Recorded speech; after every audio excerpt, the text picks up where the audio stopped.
Okay, online students.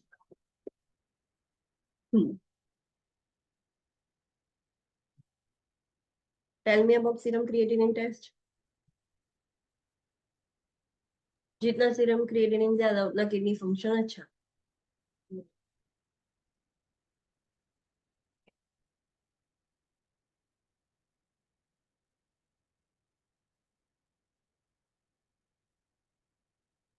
Okay, serum creatinine is the blood test. Blood में से blood sample लेके creatinine measure करने में आता है. ब्लड में अगर क्रिएटिनिन ज्यादा है, नॉर्मल वैल्यू से ज्यादा है, then it indicates GFR has decreased. Kidney अच्छे से फंक्शन नहीं कर रही है. ओके, फिर हमने देखा था BUN, blood urea nitrogen. Tell me about blood urea nitrogen test.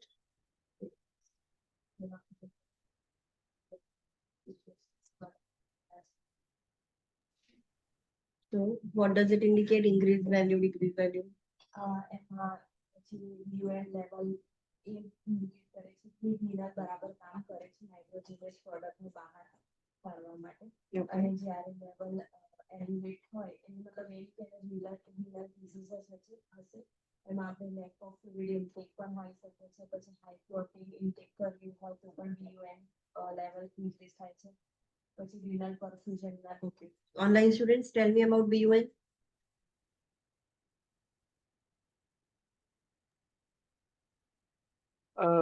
Blood test છે one type of જેમાં નાઇટ્રોજનિયસ યુરિયા જે બાય પ્રોડક્ટ છે પ્રોટીન મેટાબોલિઝમ ની મેજર કરવામાં આવે છે. તે રિનલ ક્લિયરન્સ ની જે યુરિયા નાઇટ્રોજનસ વેસ્ટ છે એના ક્લિયરન્સ ની વેલ્યુ એક્સટેન્ટ ઇન્ડિકેટ કરે છે.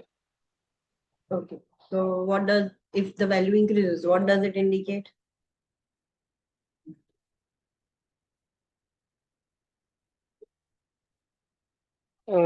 એલિવેશન મીન્સ રિનલ ડિઝીઝ છે બટ દર વખતે એવું હોતું નથી. બીજા પણ ઘણા એવા ફેક્ટર્સ છે જેમાં BUN લેવલ એલિવેટ હોય છે.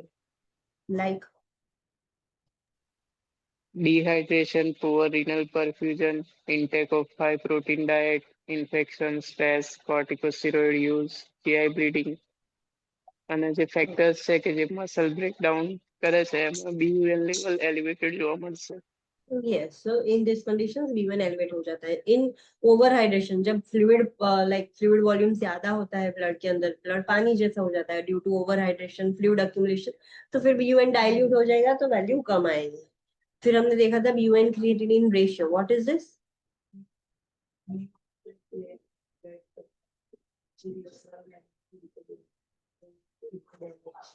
Okay, online students, what is BUN creatinine ratio? BUN નું જે લેવલ છે એને આપણે ડિવાઇડ કરીશું creatinine level. Okay.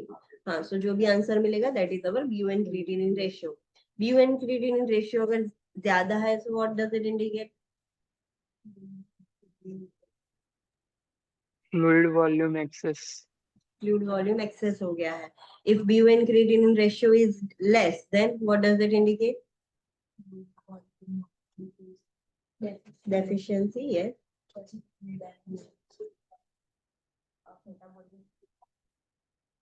Activities has increased. Then yes, and high protein diet. So fluid volume deficiency है, obstruction की वजह से kidneys damage हो गई है due to stone or any obstruction could be there. So obstructive uropathy है, catabolic activities बढ़ गई है, so there is a catabolic state in the body and protein diet increase हो गया है. So BUN creatinine ratio ज्यादा होता है.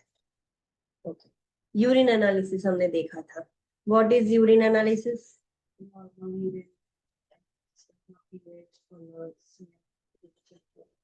Okay. Online students?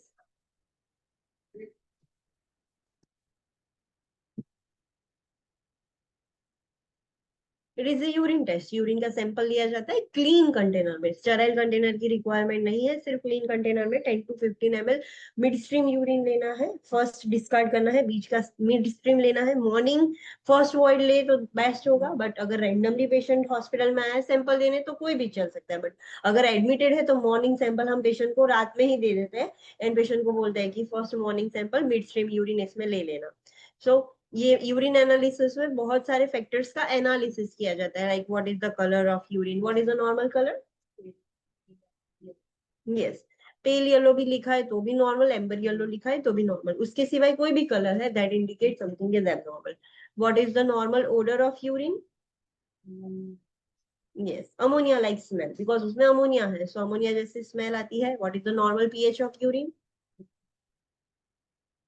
4 to 8. Osmolality 300 to 1300. No need to remember. Specific gravity कितनी है? Yes, 1.003 to 1.03. ग्लूकोज प्रेजेंट होता है यूरिन में? ऑनलाइन स्टूडेंट्स, यस, थोड़ा ग्लूकोज तो होता है. नो. नो, ग्लूकोज नहीं होना चाहिए. ग्लूकोज है मतलब ब्लड में एक्स्ट्रा है, that is why kidney urine से रिमूव कर रही है. सो जो डायबिटिक पेशेंट होता है उनको ग्लाइकोसीयूरिया होता है, ब्लड में एक्स्ट्रा ग्लूकोज है तो फिर किडनीज उसको निकालने का ट्राई करेगी थ्रू यूरिन.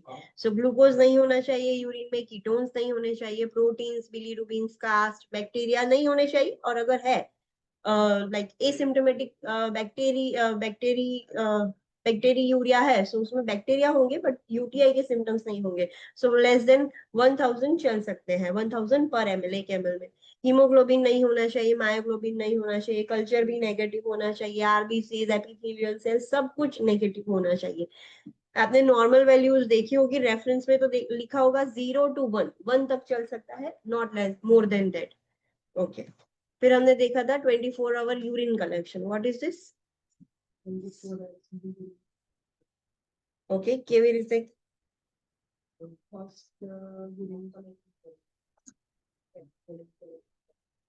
ક્યાં સુધી?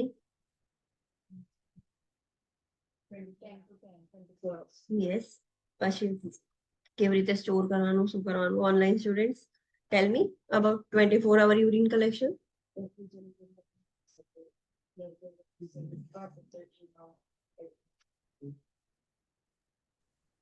લેબોરેટરીના જે સ્પેસિફિક ઇન્સ્ટ્રક્શન હોય એ ફોલો કરવાનું.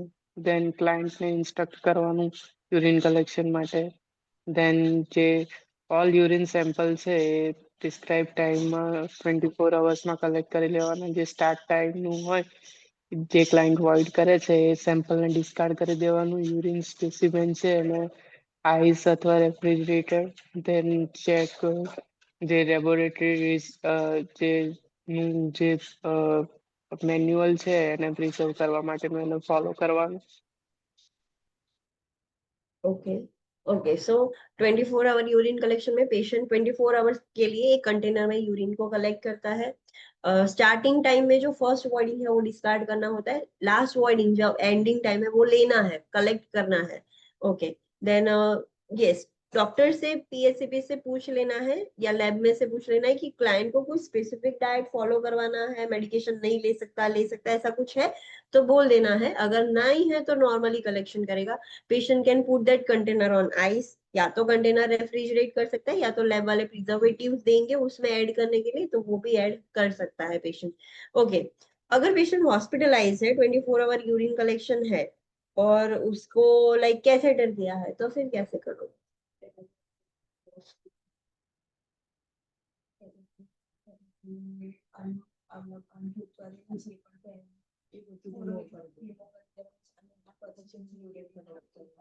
यस, सो वॉश करने की जरूरत नहीं है, पेशेंट को पहले से ही कैथेटर किया हुआ है, so we can change the bag. But वो जो ट्यूबिंग है कैथेटर वो चेंज नहीं कर सकते, तो बैग नहीं हम अप्लाई कर सकते हैं. अगर हमारी हॉस्पिटल हमें अलाउ करती है नई बैग यूज करने के लिए तो हम कर सकते हैं. बट जो ट्यूबिंग में यूरिन होगा वो हमें एम्प्टी करना होगा, पहले डिस्कार्ड करना है, फिर नई बैग हम लगाएंगे. अब जो यूरिन आएगा वो हम 24 आवर्स के लिए कलेक्ट करेंगे. जैसे ही 24 आवर्स खत्म हो जाते हैं वापस से वो अनक्लेम करके हम वापस से जितना भी ट्यूबिंग्स में वो कलेक्ट करके फिर सैंपल के लिए भेज देंगे. ओके, फिर हमने देखा था स्पेसिफिक ग्रेविटी टेस्टिंग, वो यूरिन एनालिसिस में ही हो जाता है. कैसे होता है ये हमने देखा था कि एक 3 मेथड से, एक तो डिपस्टिक, जैसे लिटमस पेपर जैसा आता था वैसा डिपस्टिक होता है. वो डिपस्टिक बहुत सारे टेस्ट में यूज होता है, इसीलिए उसका नाम है मल्टीपल टेस्ट डिपस्टिक मेथड. सो ऐसे स्ट्रिप है जो यूरिन में डिप करने से उसके कलर के अकॉर्डिंग हमें पता चल जाएगा what is the concentration of urine. Then एक रिफ्रेक्ट्रोमीटर है जो लैब सेटिंग्स में यूज होता है, एंड दूसरा है यूरिनोमीटर, वो उसके रिजल्ट एक्यूरेट नहीं है. देन कुछ फैक्टर्स है ध्यान में रखने हैं, लाइक पेशेंट ने, अगर पेशेंट की बॉडी में हमने रेडियो पे कॉन्ट्रास्ट डाई इंसर्ट किया है, पेशेंट में बॉडी में ग्लूकोज ज्यादा है, प्रोटीन ज्यादा है, तो उसकी वजह से स्पेसिफिक ग्रेविटी चेंज हो सकती है, ऑल्टर हो सकती है. We can not store the urine. If we want to calculate the specific gravity, तो हम उसको ठंडी जगह पर स्टोर नहीं कर सकते. ठंडी जगह की वजह से स्पेसिफिक ग्रेविटी बढ़ सकती है. अगर स्पेसिफिक ग्रेविटी ज्यादा है तो उसका मतलब क्या? क्यों? What could be the reason? Okay.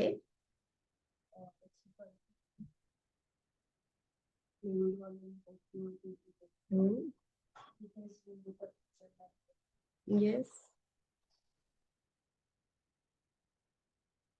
Okay. ऐसा कोई भी कंडीशन है जिसमें फ्लूइड वॉल्यूम डेफिशिएंसी हो जाती है, सो पेशेंट डिहाइड्रेशन हो गया due to vomiting, due to diarrhoea, कोई भी रीजन की वजह से, या तो उसने पानी कम पिया है, या तो उसको ब्लीडिंग हो रहा है, हाइपोवोलेमिया हुआ है, कोई भी ऐसी कंडीशन इसमें लिखा है कि फ्लूइड वॉल्यूम कम है, डेफिशिएंसी में होता है. सो बहुत सारे रीजन है जिसमें डेफिशिएंसी हो सकती है, हाइपोवोलेमिया, सारे कॉजेस, रिस्क फैक्टर्स आ जाएंगे. या तो पेशेंट ने पानी ही कम पिया है, राइट, पेशेंट को कुछ प्रॉब्लम नहीं है, ना तो डायरिया है ना वॉमिटिंग, कुछ नहीं है, पर पेशेंट ने पानी कम पिया है तो भी स्पेसिफिक ग्रेविटी इंक्रीज हो जाएगी.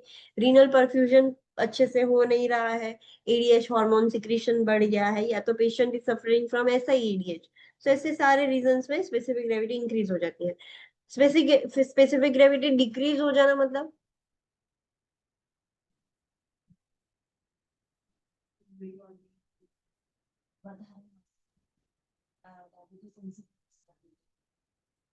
And another thing.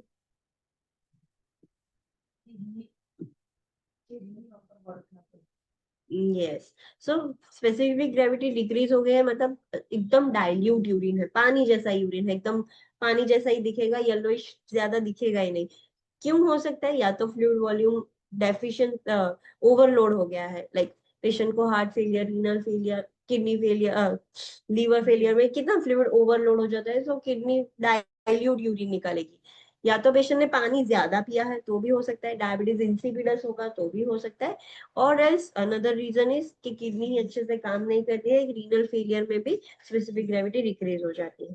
फिर हमने देखा था urine culture and sensitivity testing. What is this?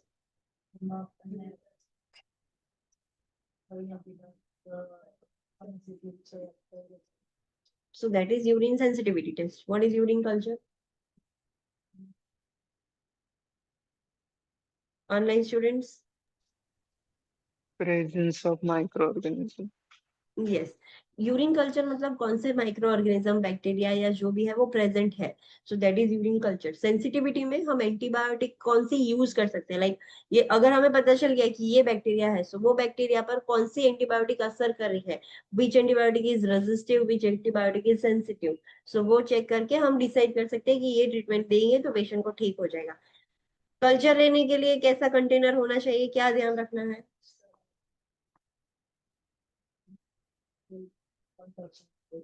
Okay.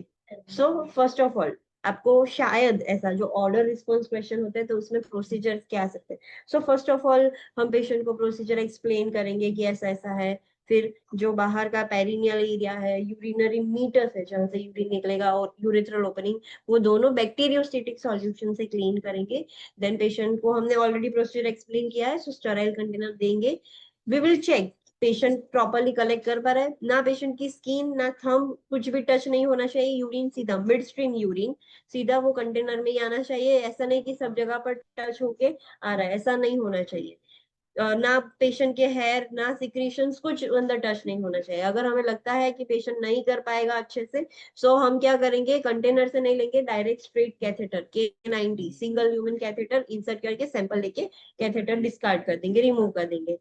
Then patient ने आपको सैंपल दे दिया, चलो पेशेंट ने ऐसा बोला I will do it, but हमें लगा कि पेशेंट ने प्रॉपरली स्टेराइल टेक्निक से नहीं दिया है, कंटामिनेशन हुआ है, तो फिर वो सैंपल हम डिस्कार्ड कर देंगे, फिर से लेना होगा हमें सैंपल. ओके.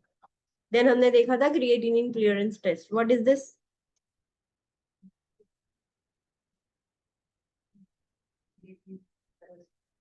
ओके. कैसे चेक करेंगे?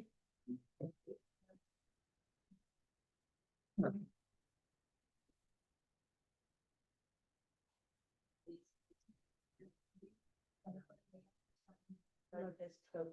Okay. Online students, tell me about creatinine clearance test.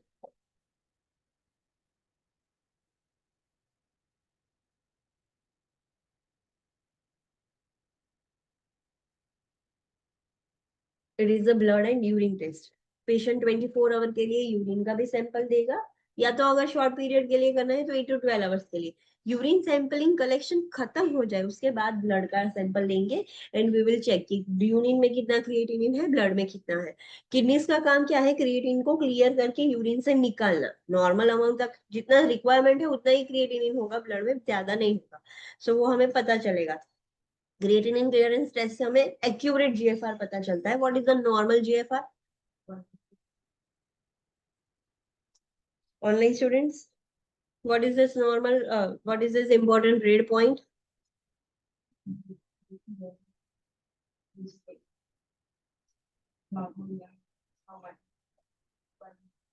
Creatinine clearance test જે છે એ બેસ્ટ એસ્ટિમેટ આપે છે જીએફઆર માટે.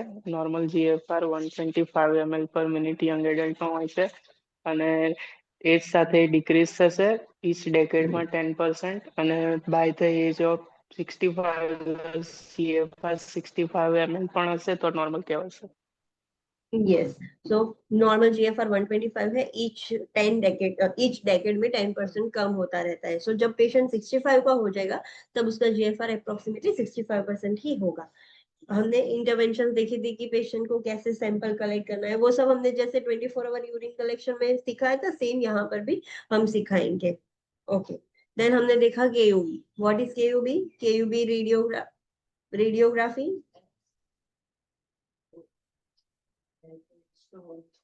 It is x-ray of kidneys, ureter and bladder. So कुछ भी एबनॉर्मलिटी होगी हमें दिख जाएगी। इंटरवेंशंस में कोई स्पेसिफिक नहीं है, सिर्फ इतना ध्यान रखना है कि वो प्रेग्नेंट ना हो, कोई मेटल का ऑब्जेक्ट ना हो, फिर ही हम केयूबी करेंगे। ब्लैडर अल्ट्रासोनोग्राफी मीन्स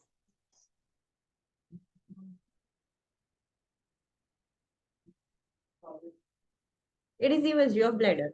ब्लैडर की हम सोनोग्राफी करेंगे, अंदर यूरिन है तो कितना है, यूरिनरी फ्रीक्वेंसी है पेशेंट को तो क्यों है वो हम चेक करेंगे। लाइक अंदर इन्फेक्शन, वॉल भी एबनॉर्मल हो गई होगी, ठीक हो गई होगी तो भी पता चल जाएगा, स्टोन होगा तो भी पता चल जाएगा, देन रेसिड्यूअल यूरिन भी हमें पता चल जाएगा। पेशेंट को ऑब्स्ट्रक्शन है, यूरिन सेंसेशन आ रहा है बट स्टोन है तो आ नहीं रहा है, सो सब कुछ हमें पता चल सकता है इसमें। इंट्रावीनस यूरोग्राफी,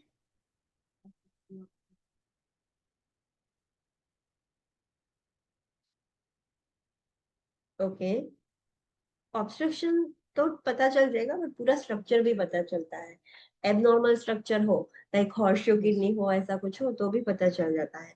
सो इंट्रावीनस यूरोग्राफी में हम आईवी से डाई इंसर्ट करेंगे। डाई जैसे जैसे पास होगी हम रीनल सिस्टम में कोई भी एबनॉर्मलिटी है, इवन देयर इज ऑब्स्ट्रक्शन और नॉर्मल नहीं है यूरिनरी सिस्टम तो भी पता चल जाएगा उसमें। उसके pre procedure intervention and post procedure intervention हमने देखे थे। प्री प्रोसीजर क्या करोगे? किसकी allergy seafood and other dice? Yes.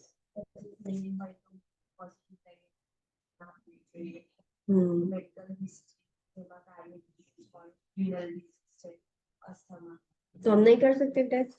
કરી શકાય, મતલબ precautions લઈને કરતા yes. Online students, other pre procedure interventions?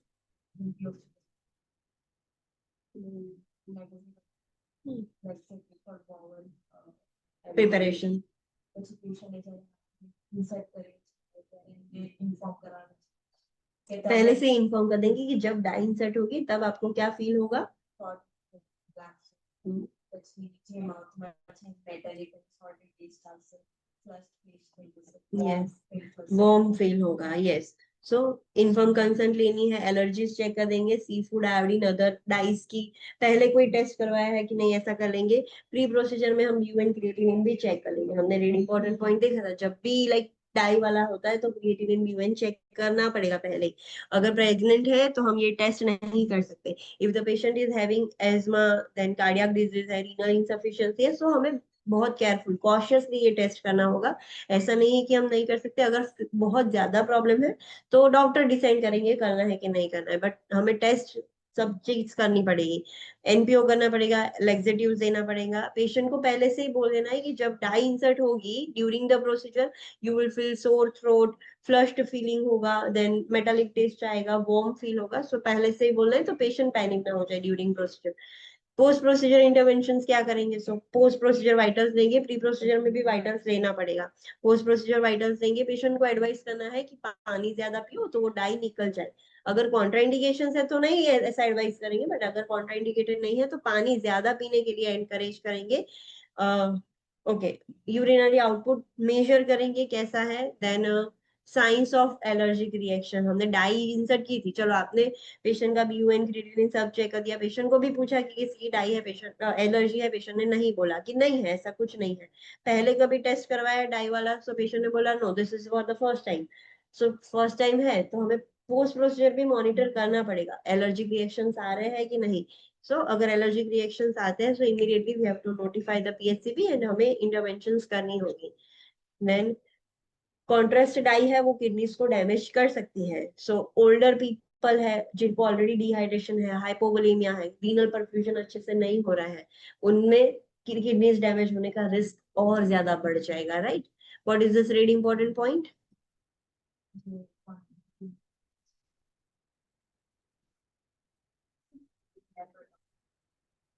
patient की fluid case करने unless અને બીજું યુરિન મોનિટર અને જ્યારે પણ પ્રી પ્રોસીજરમાં ક્રિએટિવ લેવલ ચેક કરવા કેમ કે આપણે પ્રોસીજર ટાઈમ પર ડાઈ ઇન્સર્ટ કરવાના છે અને બીજી જે PHCP હોય એને પ્રિકોશનરી સ્ટેપ્સ લઈને પ્રિવેન્ટ કરવાનું છે DKI અને smaller અમાઉન્ટમાં die insert. Okay, last point was little bit confusing. Online students, what is this rate important point?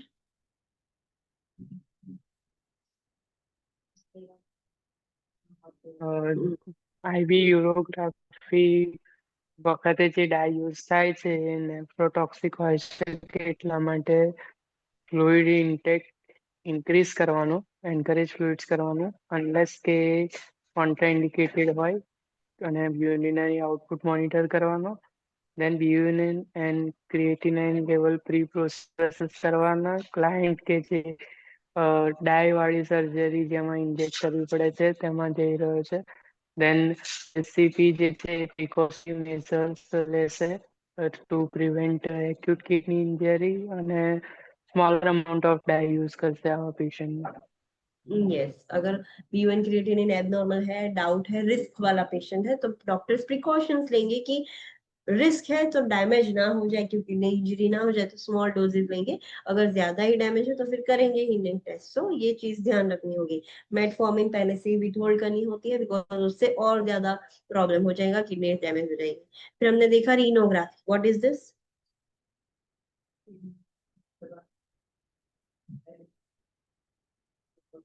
How we will do the scan? Radio opaque dye, radio isotope. Radio opaque is different. Radio opaque मतलब x-ray और CT scan में हमें दिखेगा, radio isotope वो भी दिखता है but it is radio active, right. So confuse नहीं हो जाना। क्वेश्चन में अगर आप पढ़ रहे हो रेडियो ओपेक डाई इंसर्ट किया है so that is regular dye, but radio isotope insert किया है तो हमें फिर वो प्रिकॉशंस लेने होंगे। We have to think that the patient's excretions are harmful. ऐसे ही हमें प्रिकॉशंस लेने हैं कि उसका यूरिन, उसका जो भी एक्सक्रीटा है वो हमारे लिए अच्छा नहीं है, ऐसे ही ध्यान रखना है। सो इसमें रेडियो आइसोटोप मटेरियल यूज करके हम पूरा GFR, ट्यूबुलर फंक्शन, एक्सक्रीशन सब चेक करेंगे पेशेंट का। प्री प्रोसीजर इंटरवेंशन में कंसेंट ले लेंगे, एलर्जीज के लिए पूछ लेंगे सारी एलर्जीज। पेशेंट हाँ अगर कोई डाइटरी एक्टिविटी रेस्ट्रिक्शंस है तो वो भी इन्फॉर्म कर देंगे। हमने डॉक्टर से पूछ लिया कि ऐसा कुछ है कि ऐसा नहीं खा सकता, ये खा सकता है, पी। सो जो भी है हमने पेशेंट को इन्फॉर्म कर दिया after asking to the PHCP। Then हाँ पेशेंट को बोलना है जब टेस्ट चालू हो तब हिलना नहीं है, एकदम शांति से मोशनलेस होके आपको सोए रहना है, लेटे रहना है, बट हिलना नहीं है। एंड बार बार लाइक जो इमेजिंग है थोड़ी देर ऐसे इमेज फोटोज क्लिक होंगे, थोड़ी देर ऐसे पॉज हो जाएगा। जैसे जैसे डाई मूव होगी, अगर जो रेडियो आइसोटोप मटेरियल है वो आगे मूव होगा, according to that imaging machine खुद लेते रहेंगे। Post procedure, pre procedure vitals भी लेने होते हैं, पोस्ट प्रोसीजर भी हम वाइटल्स देंगे, पेशेंट को बोलेंगे पानी ज्यादा पियो। देन एलर्जिक साइंस, अभी रिएक्शन है कि नहीं, फर्स्ट टाइम था तो रिएक्शन चेक करेंगे। रेडियो आइसोटोप जनरली 24 आवर में यूरिन में से निकल जाता है, बट तब तक हमें ग्लव्स पहनकर प्रिकॉशंस लेने होंगे, excretion precautions. We can not directly touch the excreta of the patient. But patient अगर इनकॉन्टिनेंट है, बार बार यूरिन पास करके बेडशीट गंदी कर रहा है, कपड़े गंदे कर रहा है, सो ऐसे अगर क्वेश्चन में कपड़े बोला है तो कपड़े भी डायरेक्टली हम लिनन ऐसे लॉन्ड्री के लिए नहीं ले जा सकते, उसको भी डबल बैग में कवर करके ही, सिंगल बैग नहीं चलेगी, सो डबल बैग में कवर करके ही हम ले जाएंगे। अगर पेशेंट को ड्यूरिंग प्रोसीजर हमने कैप्टोप्रिल दिया है, this is an anti hypertensive, तो आफ्टर प्रोसीजर हमें बीपी मॉनिटर करना पड़ेगा कि हाइपोटेंशन तो नहीं हो गया है। देन हमने देखा था cystoscopy and biopsy of bladder, what is this?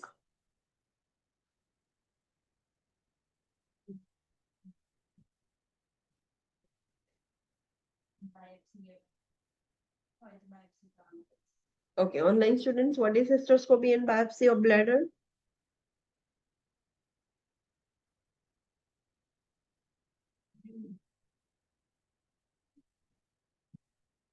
Cystoscopy means visualization of bladder using a cystoscope. अगर हमें कुछ एबनॉर्मलिटी लगती है तो बायोप्सी भी करनी है तो तभी कर लेंगे। सो सिस्टोस्कोपी है तो उसकी प्री प्रोसीजर इंटरवेंशन क्या होगी?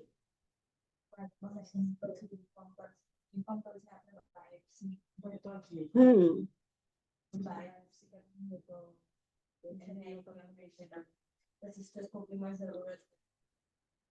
Okay.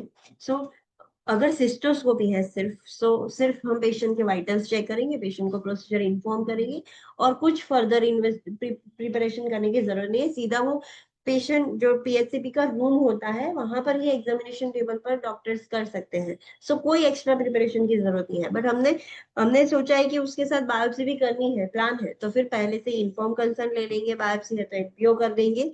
And yes, post procedure intervention तो फ्लूइड इनटेक सिर्फ बढ़ाना होगा अगर सिस्टोस्कोपी है तो, बिकॉज सिस्टोस्कोपी में बर्निंग सेंसेशन होगा और कुछ नहीं होगा, तो पानी ज्यादा पीना है। बट अगर हमने बायोप्सी किया है तो पोस्ट प्रोसीजर बायोप्सी के बाद क्या ध्यान रखना है, वाइटल साइंस मॉनिटर करने हैं, फ्लूइड इनटेक इंक्रीज करवाना है, पेशेंट का इनटेक आउटपुट चेक करेंगे, यूरिन है तो कैसा यूरिन है उसके सारे कैरेक्टरिस्टिक्स हम चेक करेंगे। पेशेंट को बोलना है डीप ब्रीदिंग करे, बिकॉज ब्लैडर में स्पाज्म आएंगे, बिकॉज हमने सैंपल लिया है, सो ब्लैडर इरिटेट हो जाएगा, स्पाज्म आएंगे, पेशेंट को पेन होगा, सो हम पेशेंट को बोलेंगे डीप ब्रीथिंग करो, सो थोड़ा पेन रिलीव हो, स्पाज्म कंट्रोल में हो, and we can also give analgesics to control the pain. Then patient से इस बात तब बात ले सकता है फॉर द कंफर्ट, जो डिस्कम्फर्ट की वजह से पूरा पेन हो रहा था एब्डोमेन बैक में, तो वो कंफर्ट के लिए पेशेंट सिट्स बात या टब बात भी ले सकता है। पेशेंट को लेग क्रैम्प्स, पेशेंट आपको बोल रहा है after biopsy of bladder, patient is complaining about leg pain, so अब क्या करोगे? पेशेंट को लेग्स में क्रैम्प्स आ रहे हैं तो क्या करोगे आप?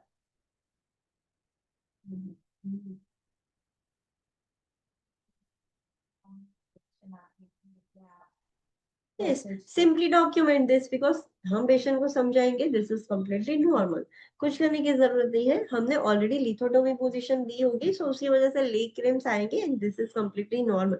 सो आपके एग्जाम में ऐसे भी ऑप्शंस होंगे, जब प्रायोरिटाइजेशन के अकॉर्डिंग आप आंसर सिलेक्ट करोगे, so expected sign and symptom and unexpected sign and symptom से ही आपको आइडेंटिफाई करना होगा which is problematic. Right, 4 symptoms दिए होंगे जो एक्सपेक्टेड है, तो ये तो होगा ही इसमें। अपेंडिसाइटिस हुआ है तो पेशेंट बोल रहा है सीवियर पेन हो रहा है, वॉमिटिंग हो रहा है, डायरिया हो रहा है, सो इसमें नया नहीं है, वो होगा ही। बट पेशेंट को कुछ अनएक्सपेक्टेड साइन एंड सिम्टम है, लाइक पेशेंट को हिमेटेमेसिस हो गया, so that is not normal in appendicitis, so that is unexpected sign and symptom, so वो हमें आइडेंटिफाई करना है। देन पेशेंट को बोलना है कि बर्निंग यूरिनेशन होगा, पिंक कलर का, टी कलर का यूरिन आएगा, यूरिनरी फ्रीक्वेंसी भी बढ़ जाएगी, which is completely normal, and वो कुछ दिनों में रिजॉल्व भी हो जाएगा। हाँ, बट अगर ब्राइट रेड ब्लीडिंग आ रहा है, यूरिन एकदम ब्राइट रेड हिमेचूरिया हो रहा है, क्लॉट्स भी निकल रहे हैं यूरिन के साथ साथ, फीवर है, डब्ल्यूबीसी काउंट एलिवेट हो गए, सो ऐसे सारी कंडीशन में पीएचसीपी को नोटिफाई करना होगा, this is not expected, it is unexpected. फिर हमने देखा था रीनल बायोप्सी, मतलब yes, we are taking sample from the kidney. Kidneys का सैंपल ले रहे हैं, प्री प्रोसीजर में वाइटल्स लेंगे, इन्फॉर्म कंसर्न, एनपीओ स्टेटस। जब भी बायोप्सी होती है, यस ब्लैडर बायोप्सी में ये पॉइंट भी इंक्लूड करना होगा, जब भी बायोप्सी करते हैं कोएगुलेशन स्टडी खास करनी पड़ेगी। एपीडीटी, पीटीआईएनआर, प्लेटलेट, सब कोएगुलेशन स्टडीज खास करनी पड़ेगी। अगर एबनॉर्मल है तो पीएससीपी को बोलना पड़ेगा, वो डिसाइड करेंगे कि हमें कॉशियसली करनी है प्रोसीजर कि नहीं करनी है, पोस्टपोन करनी है, क्या करना है, बट वो हमें इन्फॉर्म करना होगा। देन एनपीओ कर देंगे पेशेंट को। सो ये सारे pre procedure. Intra procedure position important है, which position you will give in renal biopsy? Abdomen and online students, what is the intra procedure position for renal biopsy? prone position. Prone position with pillow under shoulder and abdomen, पूरा pillow रखेंगे so ये area ज्यादा expose हो, flank reason, और हम easily puncture करके sample ले सके। After procedure we have to monitor vital signs, we have to check, specifically check blood pressure and heart rate and respiratory rate. If hypotension, tachycardia, tachypnea is there, it indicates internal bleeding, right? Then pressure side, जहां पर biopsy लिया है वहां पर 30 minutes के लिए at least हमें pressure apply करके रखना है। पेशेंट का हीमोग्लोबिन, हेमाटोक्रिट भी मॉनिटर करेंगे, which also indicates whether there is a bleeding or not. Patient को कंप्लीटली स्ट्रिक्टली बेड रेस्ट पर ही रखना है, we can not allow the patient to get out from the bed, right? So कौन सी position दोगे after renal biopsy? Supine position with back roll, जहां से भी हमने सैंपल लिया है वहां पर नीचे टॉवेल या कुछ भी रोल करके रखेंगे जिससे प्रेशर अप्लाइड रहे, and for at least 2 to 6 hours हम ये पोजीशन दे के रखेंगे। बायोप्सी साइट के नीचे चेक करते रहेंगे, नो डाउट वहां पर हमने ड्रेसिंग किया हुआ होगा, फिर बाहर बैक रोल होगा, बट हमें चेक करना है कि कैसा डिस्चार्ज हो रहा है, हेमरेजिक डिस्चार्ज है कि सिर्फ सीरो सेंगविनियस डिस्चार्ज है, कैसा है वो चेक करना होगा। पेशेंट को बोलना है पानी ज्यादा पिए, एटलीस्ट 1.5 to 2 लीटर पिए। देन यूरिन चेक करेंगे, ग्रॉस ब्लीडिंग है या माइक्रोस्कोपिक। ग्रॉस मतलब इमेच्योर, हमें दिखेगा नेकेड आई से, माइक्रोस्कोपिक हमें दिखता नहीं है। पेशेंट को बोलना है 1 to 2 वीक्स के लिए heavy weight lifting, strenuous activities ऐसा कुछ नहीं कर सकता पेशेंट। एंड अगर टेम्परेचर ज्यादा आ रहा है पेशेंट का, like more than 37.8 degree Celsius और 100 डिग्री फ़ारेनहीट, हीमेचूरिया हो रहा है, डब्ल्यूबीसी एलिवेट हो गए, ऐसी सारी कंडीशन है तो हम नोटिफाई करेंगे बीएससीपी को। शायद आपको यहाँ पर से ब्रूलेंट ड्रेनेज भी दिख रहा है, फाउल स्मेलिंग यूरिन है, सारी कंडीशन में इंडिकेट है कि पेशेंट को इन्फेक्शन हो गया। सो ऐसी कोई कंडीशन में हमें नोटिफाई करना होगा बीएससीपी को। ओके, यहाँ तक किसी को कोई डाउट है? Online students? Okay, so let's take a short break, फिर हम एकेआई स्टार्ट करते हैं, बिकॉज एकेआई लेंथी टॉपिक है। सो शॉर्ट ब्रेक अभी ले लो, फिर हम एकेआई स्टार्ट करेंगे।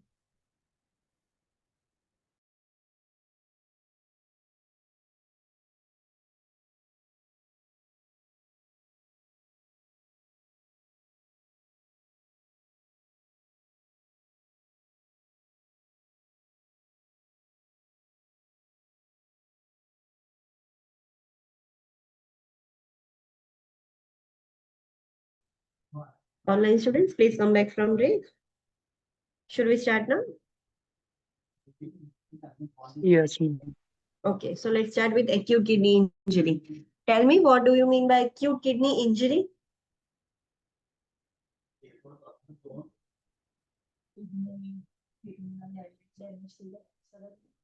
Yes. Online students? Renal damage ના લીધે એનું ફંક્શન ઇમ્પેર થશે. Okay, it will happen progressively, slowly, gradually, or suddenly? Suddenly होगा, हाँ, सडन डैमेज हो जाएगा, कुछ कॉज हुआ एंड सडनली किडनी पर असर हो गया, सो डैमेज हो गया, उसका फंक्शन इम्पेयर्ड हो गया, so that is acute kidney injury. So acute kidney injury AKI is a rapid loss of kidney function from renal cell damage. अचानक से रैपिडली किडनी फंक्शन चला जाएगा due to renal cells damage. It occurs abruptly and can be reversible, अचानक से हो जाता है, suddenly हो जाता है, हाँ, बट ये रिवर्सिबल है। अगर हमने ट्रीट कर दिया तो पेशेंट ठीक भी हो जाएगा, किडनी फंक्शन नॉर्मल भी हो जाएगा, बिकॉज ये अचानक से हुआ है, तो ठीक करने से वो रिवर्सिबल भी है। AKI leads to cell hypoperfusion, cell death and decompensation of renal function. AKI हुआ है तो एक एक्यूट किडनी इंजरी हुआ है। सो इंजरी की वजह से, सेल्स डैमेज की वजह से जो किडनीज के जो सेल्स है वहां पर अच्छे से परफ्यूजन, ऑक्सीजनेटेड ब्लड सप्लाई नहीं होगा, फिर धीरे धीरे सेल डेथ हो जाएंगे and then renal function completely decompensate हो जाएगा। डीकम्पेंसेशन मतलब हमारी किडनीज में कुछ डैमेज होता है सो वो कंपेंसेट कर सकती है, बट अब डैमेज इतना हो गया कि वो कंपेंसेट नहीं कर पा रही है। अगर AKI हमने ट्रीट नहीं किया तो AKI में से CKD हो सकता है, राइट। सो AKI अगर ट्रीट कर दिया तो वो रिवर्सिबल है, एक बार वो क्रोनिक हो गया फिर हम कुछ नहीं कर पाएंगे। The prognosis depends on the cause and condition of the client. Prognosis मतलब ठीक होगा कि नहीं होगा वो किस पर डिपेंड करता है, व्हाट इज द कॉज, क्यों हुआ है किडनी डैमेज, वो कॉज पर डिपेंड करता है, एंड पेशेंट की कंडीशन कैसी है, लाइक पेशेंट अभी इनिशियल फेज में है कि लेट फेज में चला गया, सो उसके ऊपर डिपेंड करता है प्रोग्नोसिस। नियर नॉर्मल और normal kidney function may resume gradually, yes. Kidney damage हो गया था, ठीक किया, बट अचानक से ऐसा नहीं 1-2 महीने में वापस से नॉर्मल हो जाएगा। It takes years to come back in a near normal और नॉर्मल फंक्शन। बहुत ग्रेजुअली धीरे धीरे वो नॉर्मलाइज होता है। Now let's see the causes of AKI।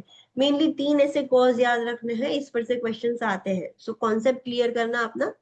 Pre renal cause, intra renal and post renal. Pre renal मतलब क्या, चलो प्री रीनल, रीनल वर्ड हम किडनी के लिए यूज करते हैं। सो this is the urinary system.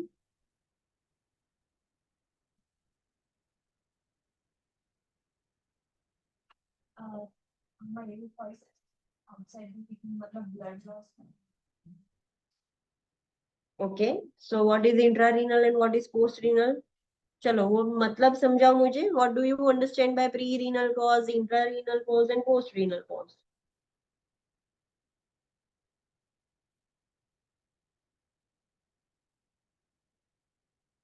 Okay, let me tell you. Pre renal मतलब kidneys की बात हो रही है।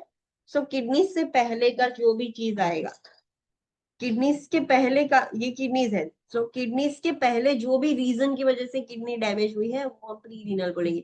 सो ब्लड सर्कुलेशन है वो किडनी से पहले आता है, सो वो जो भी कॉज है हम उसको बोलेंगे प्री रीनल कॉज। किडनी के अंदर कुछ हुआ है, due to pre renal cause intra renal damage हो सकता है, राइट। सो किडनीज के अंदर कुछ प्रॉब्लम है जिसकी वजह से एक्यूट किडनी इंजरी हो गया है, तो हम बोलेंगे intra renal. For example kidney के अंदर स्टोन है, so that is intra renal, right. Post renal cause मतलब किडनी के बाद, यानी कि यूरेटर या ब्लैडर में कुछ प्रॉब्लम है जिसकी वजह से किडनी डैमेज हुई है, तो हम उसको बोलेंगे पोस्ट रीनल कॉज। सो रीनल मतलब किडनी, किडनी से पहले की चीज की वजह से किडनी डैमेज हो रही है तो प्री रीनल। किडनी के अंदर ही कुछ प्रॉब्लम है जिससे किडनी डैमेज हो गई तो वो इंट्रा रीनल। किडनी के बाद यानी कि यूरेटर या ब्लैडर या यूरेथ्रा में कुछ प्रॉब्लम है जिसकी वजह से किडनी डैमेज हो रही है, सो हम उसको बोलेंगे पोस्ट रीनल कॉज।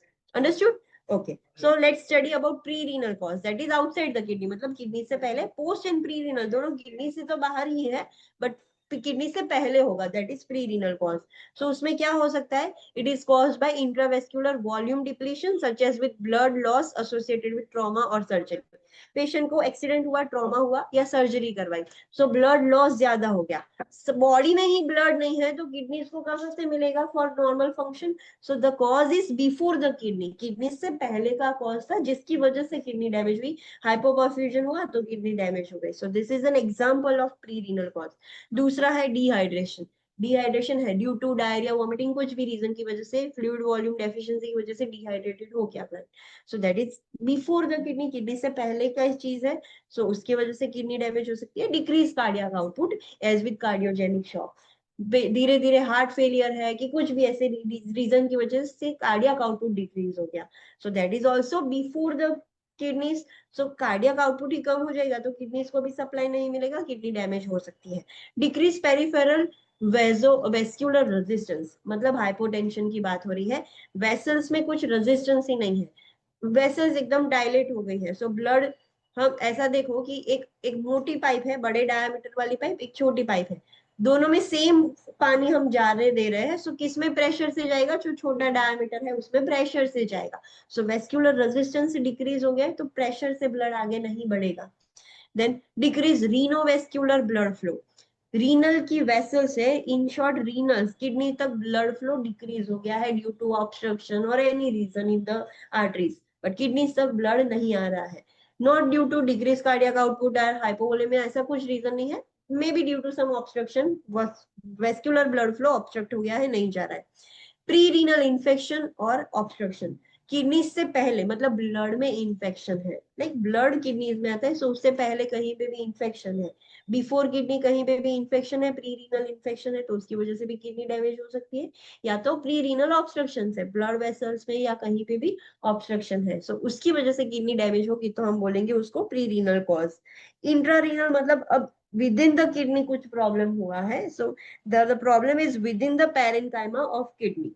क्या प्रॉब्लम हो सकता है? So it the causes are by tubular necrosis, nephron में ही नेक्रोसिस हो गया।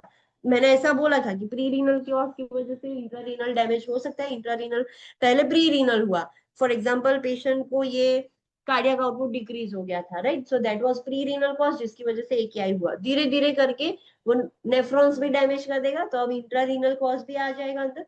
सो नेफ्रॉन जो ट्यूब्यूल्स है, ट्यूब्यूलर नेफ्रॉन्स की बात हो रही, वो नेक्रोज हो गए हैं। प्रोलॉन्ग प्री रीनल इस्केमिया, बहुत लंबे टाइम से प्री रीनल कॉज की वजह से इस्केमिक थी किडनीज, तो उसकी वजह से भी इंट्रारीनल डैमेज होगा।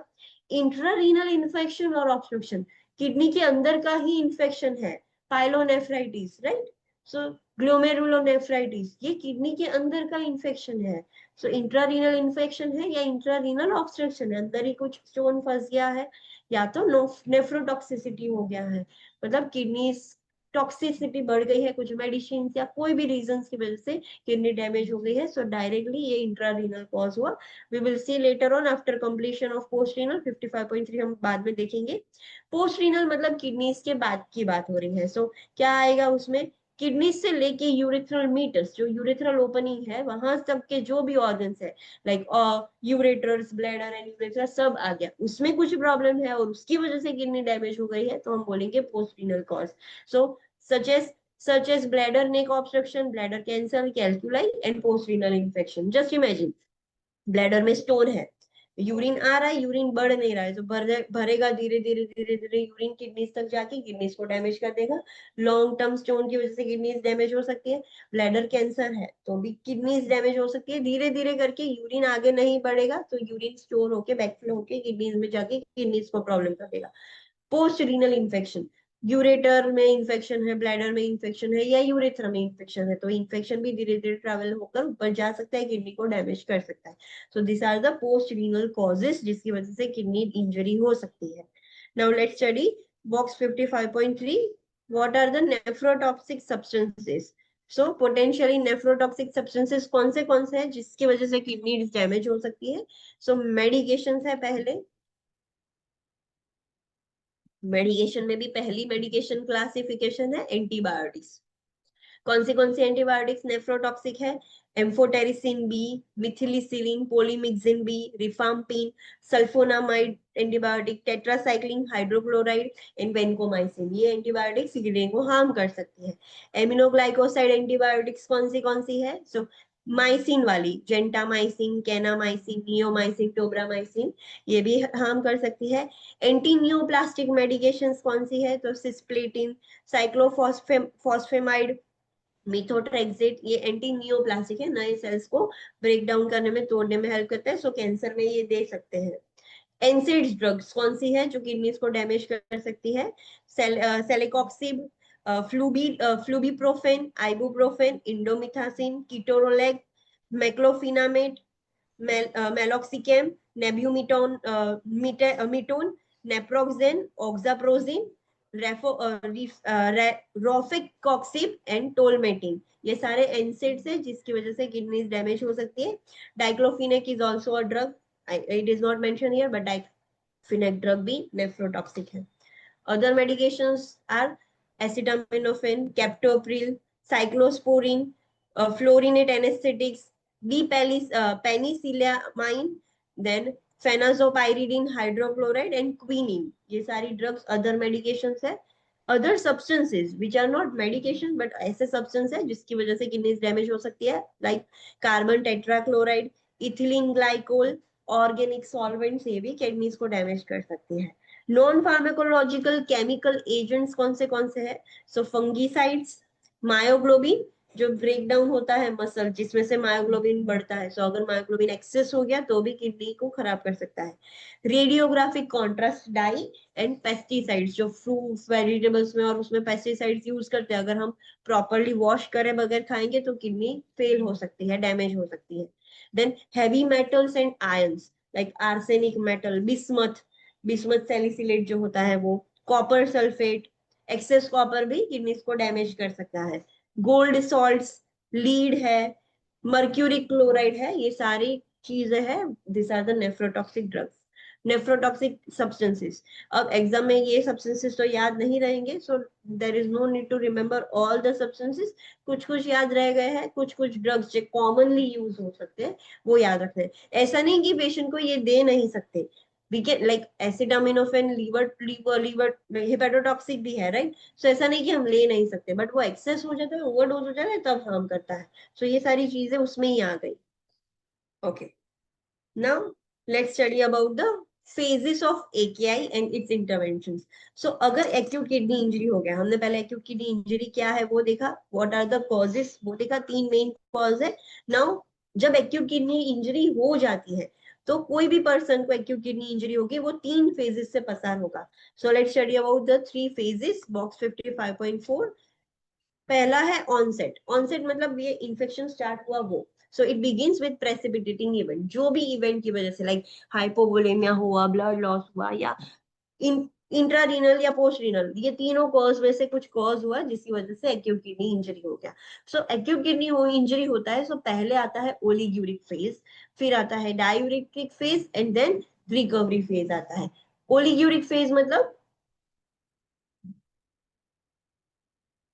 ओलिग्यूरिक phase means online students, oliguric phase सबसे पहला फेज है। जब भी एक्यूट किडनी इंजरी होगा, आपको ये सिम्टम से ही पता चल जाएगा that patient is having acute kidney injury. So पहला फेज होता है oliguric phase. What do you mean by this phase? Decrease urination. Decrease urination और यूरिन प्रोडक्शन। फिर जैसे जैसे रिकवरी स्टार्ट होगी, हमने ट्रीटमेंट पर रख दिया पेशेंट को, सेकेंड फेज आता है डायूरेटिक फेज, मतलब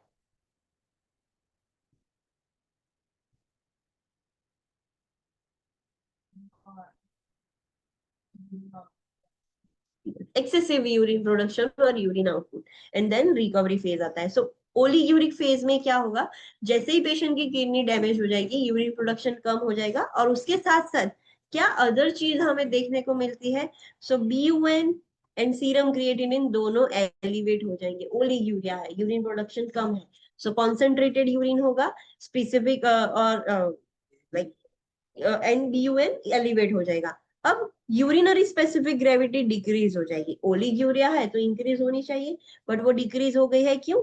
whenever there is a pre-renal cause, कुछ प्री रीनल कॉज की वजह से सर्कुलेशन है ही नहीं, पानी ही नहीं आ रहा है, तो फिर कॉन्सेंट्रेशन बनाएगा क्या करेगा? सो जब प्री रीनल कॉज की वजह से किडनीज डैमेज होती है तब स्पेसिफिक ग्रेविटी डिक्रीज होगी। whenever there is a intrarenal cause, तब स्पेसिफिक ग्रेविटी नॉर्मल रहती है in oliguric phase. Decrease glomerular filtration rate and creatinine clearance, GFR भी कम हो जाएगा, क्रिएटिनिन क्लियरेंस भी कम हो जाएगा, सो अच्छे से क्लियर नहीं हो पाएगा। There will be hyperkalaemia, so potassium retain होता है बॉडी में, हाइपरकैलेमिया होगा। नॉर्मल और decrease serum sodium level, serum sodium या तो नॉर्मल होगा या तो डिक्रीज हो जाएगा, जितना भी है वो बॉडी में से एक्सक्रीट हो रहा है। हाइपरवोलेमिया होगा, ओलिग्यूरिया हो रहा है, सो यूरिन बाहर नहीं निकल रहा है, सो बॉडी में ही रहेगा, so there will be hypervolaemia. Hypocalcaemia हो जाएगा एंड हाइपरफॉस्फेटेमिया होगा।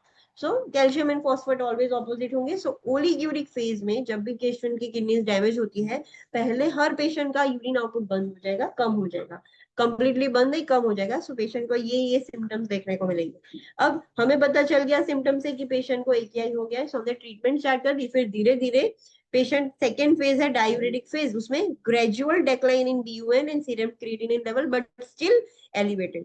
जो पहले एलिवेट हुआ था BUN एंड क्रिएटिनिन, अब धीरे धीरे डिक्रीज होना स्टार्ट होगा, बट नॉर्मल नहीं हुआ है अभी, अभी भी वो है तो elevated, but compare to oliguric phase अब वो डिक्रीज हो गया है। Continued low creatinine clearance with improving GFR, अभी क्रिएटिनिन क्लियरेंस भी कंटिन्यूइंग धीरे धीरे इंप्रूव हो रहा है, सो अभी भी लो है, कंप्लीटली नॉर्मल नहीं हुआ है बट अभी भी लो है। जीएफआर भी अभी इंप्रूव हो रहा है, इंप्रूव हो नहीं गया है, इट इज इंप्रूविंग। हाइपोकैलेमिया होगा, डायूरेसिस हो रहा है, सो हाइपोकैलेमिया होगा, पोटेशियम एक्सक्रीट हो जाएगा। हाइपोनेट्रेमिया होगा एंड हाइपोवोलेमिया होगा, बिकॉज फ्लूइड सब कुछ इतना ज्यादा एक्सेसिव यूरिन प्रोडक्शन हो रहा है, बिकॉज किडनीज आर रिकवरिंग। अब ये डायूरेटिक फेज था, फिर पेशेंट ठीक हो जाएगा, पेशेंट अब घर जा सकता है। हमने आगे ही देखा कि नॉर्मल फंक्शन आने में टाइम लगेगा, सो डायूरेटिक फेज आ गया, फिर पेशेंट डिस्चार्ज हो जाता है, फिर धीरे धीरे किडनी नॉर्मल होती है। सो धीरे धीरे अब इन रिकवरी फेज अब जीएफआर इंक्रीज हो गया होगा, and stabilisation of continual decline in BUN and serum creatinine levels towards the normal. पहले डायूरेटिक फेज में क्या था, वो कम तो हो रहा था बट अभी नॉर्मल नहीं हुआ था, अब वो स्टेबिलाईज हो गया है नॉर्मल वैल्यू के साथ, अब वो डिक्रीज हो गया है।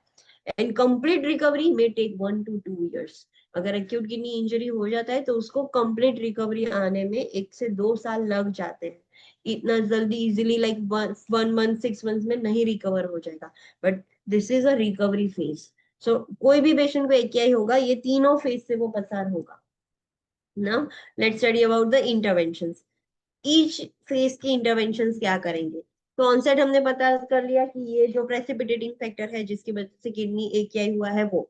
अब पेशेंट को ओलिग्यूरिक फेज में है, हमें पता चल गया कि एक पेशेंट है जिसको AKI हो गया है and the patient is in oliguric phase. तो उस फेज में आप क्या ट्रीटमेंट करोगे। So for some client oliguria does not occur and the urine output is normal. कुछ पेशेंट्स ऐसे भी होते हैं कि AKI होने के बावजूद भी ओलिग्यूरिया नहीं हो रहा है, यूरिन आउटपुट तो नॉर्मल ही है, बट दो they are having AKI.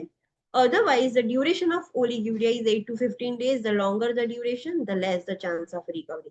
Oliguria कितने टाइम तक चलता है, जब भी AKI हो जाता है, कुछ पेशेंट्स को नहीं होता बट अगर होता है तो वो 8 से 15 दिन तक ओलिग्यूरिया रहता है। जितना लंबा चलेगा लाइक 20 days 25 days 30 days, जितना ओलिग्यूरिया लंबा चलेगा उतना रिकवरी के चांसेस कम है। सो वो रिकवर नहीं हो पाएगा, मतलब डैमेज हो गई है तभी तो डायूरेटिक फेज में नहीं जा रहा है। सो जितना ओलिग्यूरिया फेज लंबा उतना रिकवरी के chances come. Sudden decrease in urine output is less than 400 ml per day.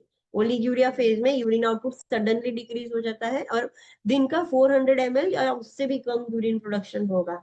Science of access fluid volume, अब यूरिन नहीं निकल रहा है तो बॉडी में ही कलेक्शन होगा, तो वो पेशेंट के अंदर एक्सेस फ्लूइड वॉल्यूम के साइन एंड सिम्टम्स दिखेंगे। सो हाइपरटेंशन हमें देखने को मिलेगा, oedema, pleural and pericardial effusions होंगे, डिसरिथमियाज होगा, heart failure and pulmonary oedema हो सकता है। Signs of uraemia, what is uraemia.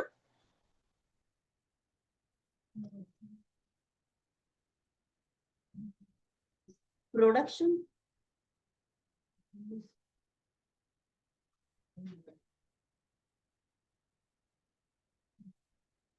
Online students what is uraemia.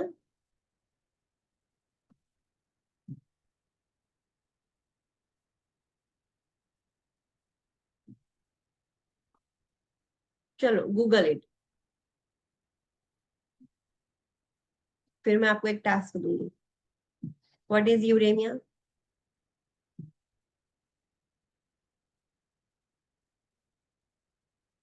चलो बोलो। एमिया है मतलब ब्लड की बात है एंड अगर यूरे वर्ड है, डिवाइड करके बोलो, चलो ढूंढ के बोलो। Yes, urea urea, blood urine in blood नहीं, यूरिया, यूरिया है nitrogenous waste, in short nitrogenous waste की बात हो रही है। So there will be excess in the blood, so there will be presence of urea और nitrogenous waste in the blood, so उसको हम बोलेंगे यूरेमिया। सो अगर यूरेमिया हो गया, नाइट्रोजिनस वेस्ट ब्लड के अंदर बढ़ गया, सो साइंस ऑफ यूरेमिया देखने को मिलेगा। सो पेशेंट को एनोरेक्सिया होगा, नोजिया होगा, वॉमिटिंग होगी एंड प्रूरिटस होगा, पूरी स्किन पर खुजली खुजली हो जाएगी, बिकॉज ब्लड प्योर नहीं है, अच्छा ब्लड नहीं है, गंदा ब्लड है अभी इसलिए। Science of metabolic acidosis, kidneys damage हो जाती है तो मेटाबॉलिक एसिडोसिस भी हो जाएगा, बिकॉज किडनीज नाउ हेल्प नहीं करेगी वो एसिड को रिमूव करने में। सो मेटाबॉलिक एसिडोसिस हो जाएगा। सो उसकी मेन साइन है Cosmos respiration.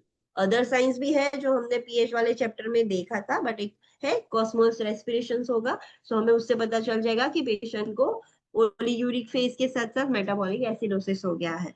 Science of neurological changes, yes, अगर ब्लड ही अच्छा नहीं है, गंदा ब्लड है, सो वो अगर फ्लो हो रहा है, सो न्यूरोलॉजिकल चेंजेस में भी साइंस दिखेंगे, like tingling of extremities, drowsiness progressing to disorientation and then coma. धीरे धीरे पेशेंट ड्राउजी होता जाएगा, डिसोरिएंटेड हो जाएगा, और अगर सीवियर केस हो गया तो patient can go in coma also. Signs of pericarditis, वो जो फ्लूइड अक्यूमुलेशन हुआ था एंड वो ब्लड है जिसमें यूरिया और नाइट्रोजनस वेस्ट है, वो हार्ट की वॉल को इन्फ्लाम कर सकता है। सो पेरिकार्डाइटिस होगा तो उसके साइंस क्या है, फ्रिक्शन रब सुनाई देगा वहां पर ऑस्कल्टेट करने पर, chest pain with inspiration and low grade fever होगा। लेबोरेटरी एनालिसिस, अगर हम पेशेंट का लैब टेस्ट करेंगे तो हमने 55.4 में देखा, there will be hyperkalemia, then hyponatremia या नॉर्मल सोडियम होगा, हाइपोकैल्सेमिया, हाइपोफॉस्फेट, वो सारे normal, BUN creatinine increase decrease होता है, जीएफआर, वो सारे हमने देख लिया। सो वो सारी चीजें हमें देखने को मिलेगी। सो हमें करना क्या होगा, with early recognition of potential for AKI, client may be treated with fluid challenges IV bolus of 500 to 1000 ml over 1 hour। ये चीज याद रखना है, whenever the patient is in oliguric phase, हमें अर्ली रिकॉग्नाइज करना है कि पेशेंट को AKI हो गया है, patient is in oliguric phase, और इमीडिएटली हमें IV फ्लूइड रिप्लेसमेंट करना होगा। कितना, विद इन 1 आवर हमें 500 to 1000 ml ब्लड फ्लूइड देना पड़ेगा। Then restrict the fluid intake. If hypertension is present, daily fluid allowance may be 400 to 1000 plus the measured urine output. अगर patient को ओलीग्यूरिया हुआ है बट उसके साथ साथ हाइपरटेंशन है due to fluid accumulation, so हम एक्सेस फ्लूइड फिर नहीं दे सकते, right. We know the treatment for oliguric phase is IV fluids in 1 hour 1000 ml देना है, बट ध्यान रखना है अगर पेशेंट को ऑलरेडी हाइपरटेंशन है तो हम फ्लूइड तो दे नहीं सकते वरना और ज्यादा हो जाएगा। So if the patient is having hypertension we have to restrict the fluid. कितना फ्लूइड दे सकते हैं, रेस्ट्रिक्शन करना है, बंद नहीं करना है, रेस्ट्रिक्ट करना है। तो कितना फ्लूइड दे सकते हैं, 400 to 1000 ml पूरे दिन का। उसके अंदर ऐड कर दो कि उसका यूरिन आउटपुट कितना है। फॉर एग्जांपल पेशेंट का ओलिग्यूरिया हुआ है बट पेशेंट का अभी यूरिन आउटपुट 600 ml है, 600 ml है पर डे पूरे दिन का। हमने देखा ना कि 400 ml पूरे पर डे उतना ही होता है। सो अभी पेशेंट धीरे धीरे ओलिग्यूरिया लाइक AKI हुआ है बट अभी भी उसका यूरिन आउटपुट 600 पूरे दिन का है पर डे। एंड डॉक्टर ने बोला है पेशेंट इज हैविंग हाइपरटेंशन, तो डॉक्टर ने बोला है कि पूरे दिन का 400 to 1000 में से कितना भी दे सकते हैं। तो डॉक्टर ने बोला कि पेशेंट को सिर्फ 500 ml ही फ्लूइड देना है एक दिन में। सो हम क्या करेंगे, जो उसका यूरिन आउटपुट है और जो डॉक्टर ने प्रिस्क्राइब किया है उसका एडिशन करना है। सो टोटल पूरे दिन का पेशेंट फ्लूइड ले सकता है 1100 ml। Understood. So fluid allow doctor 400 to 1000 में से कोई भी करेंगे, या तो 400 या तो 1000, उसके बीच में भी हो सकता है। प्लस उसके अंदर एडिशन करना है कि उसका यूरिन आउटपुट कितना है। सो जो भी टोटल आता है पूरे दिन का उतना फ्लूइड हम दे सकते हैं maximum. Then we have to administer medications such as diuretics as prescribed to increase the renal blood flow and diuresis of retained fluid and electrolytes। अब हमें डायूरेटिक्स देने होंगे कि जिसकी वजह से जो फ्लूइड एक्यूमुलेशन हुआ था वो निकल सके बॉडी में से। So this is the treatment of oliguric phase. Next है डायूरेटिक फेज। डायूरेटिक फेज में क्या होता है, urine output rises slowly followed by diuresis 4 to 5 litre per day. Normal urine output हमने देखा था हेल्थी इंडिविजुअल्स का 1.5 लीटर पर डे हम यूरिन निकाल सकते हैं। ओलिग्यूरिक फेज में 400 या उससे भी कम हो जाता है। डायूरेटिक फेज में 4 to 5 litres per day patient urine output करेगा एंड ग्रेजुअली इतना धीरे धीरे बढ़ता है। excessive urine output indicates the damaged nephrons are recovering their ability to excrete the waste। Patient oliguric phase में था और सडनली यूरिन आउटपुट बढ़ गया, तो फिर हमें समझना है कि हाँ अब किडनी इंप्रूव होने का ट्राई कर रही है, नेफ्रॉन्स आर इंप्रूविंग, इसीलिए इतना यूरिन आउटपुट बढ़ रहा है। बट पेशेंट को डायूरेटिक फेज की वजह से पेशेंट को होगा dehydration, hypovolemia, hypotension and tachycardia can occur because fluid नहीं रह रहा है बॉडी में। लेवल ऑफ कॉन्शियसनेस भी अब इंप्रूव होना स्टार्ट हो जाएगी, जो पहले डिक्रीज हो गई थी। लेबोरेटरी एनालिसिस हमने 55.4 में देख लिया कि लैब वैल्यूज में क्या क्या चेंजेस होंगे। And we have to administer IV fluids as prescribed which may contain electrolytes to replace the losses। तो ये चीज याद रखना, ओलीयूरिया फेज में हमें आईवी फ्लूइड रैपिड इन्फ्यूजन करना होता है, बट अगर हाइपरटेंशन है तो नहीं करेंगे, सिर्फ डायूरेटिक्स देके ट्रीटमेंट करेंगे, राइट। एंड जो भी कॉज है, लाइक इन्फेक्शन की वजह से हुआ है, ब्लड लॉस की वजह से, तो ब्लड ट्रांसफ्यूजन भी करेंगे। सो जो कॉज है वो तो ठीक करेंगे, बट किडनीज के लिए अभी हम देखें, so IV fluid rapid infusion, if hypertension then no IV fluid, restriction करेंगे एंड डायूरेटिक्स देंगे। डायूरेटिक फेज में हम पेशेंट को डायूरेसिस मतलब ज्यादा यूरिन प्रोडक्शन हो रहा है तो डिहाइड्रेशन हो जाएगा, सो हमें आईवी फ्लूइड अब देना ही पड़ेगा। एंड इलेक्ट्रोलाइट इम्बैलेंस भी हो रहा है, सब कुछ हाइपो हो रहा था, तो इलेक्ट्रोलाइट रिप्लेसमेंट भी करना पड़ेगा, जो भी लॉस हुआ है उसके according. Recovery phase, that is the last phase. So recovery is a slow process. Complete recovery may take 1 to 2 years. Recovery होने में उसको टाइम लगेगा, धीरे धीरे करके रिकवर होगा, 1 से 2 साल भी लग जा सकते हैं। Urine volume returns to normal, अब धीरे धीरे यूरिन नॉर्मल हो जाएगा। मेमोरी इंप्रूव, जो कंफ्यूज था, डिसोरिएंटेड था, अब वो मेमोरी भी इंप्रूव हो गई, स्ट्रेंथ भी पेशेंट की इंक्रीज हो गई। The older adult is less likely than a younger adult to regain full kidney function। आपके पास दो पेशेंट है, एक यंग एडल्ट है जिसको कोई भी रीजन की वजह से AKI हो गया, एक ओल्ड पेशेंट है जिसको AKI हुआ।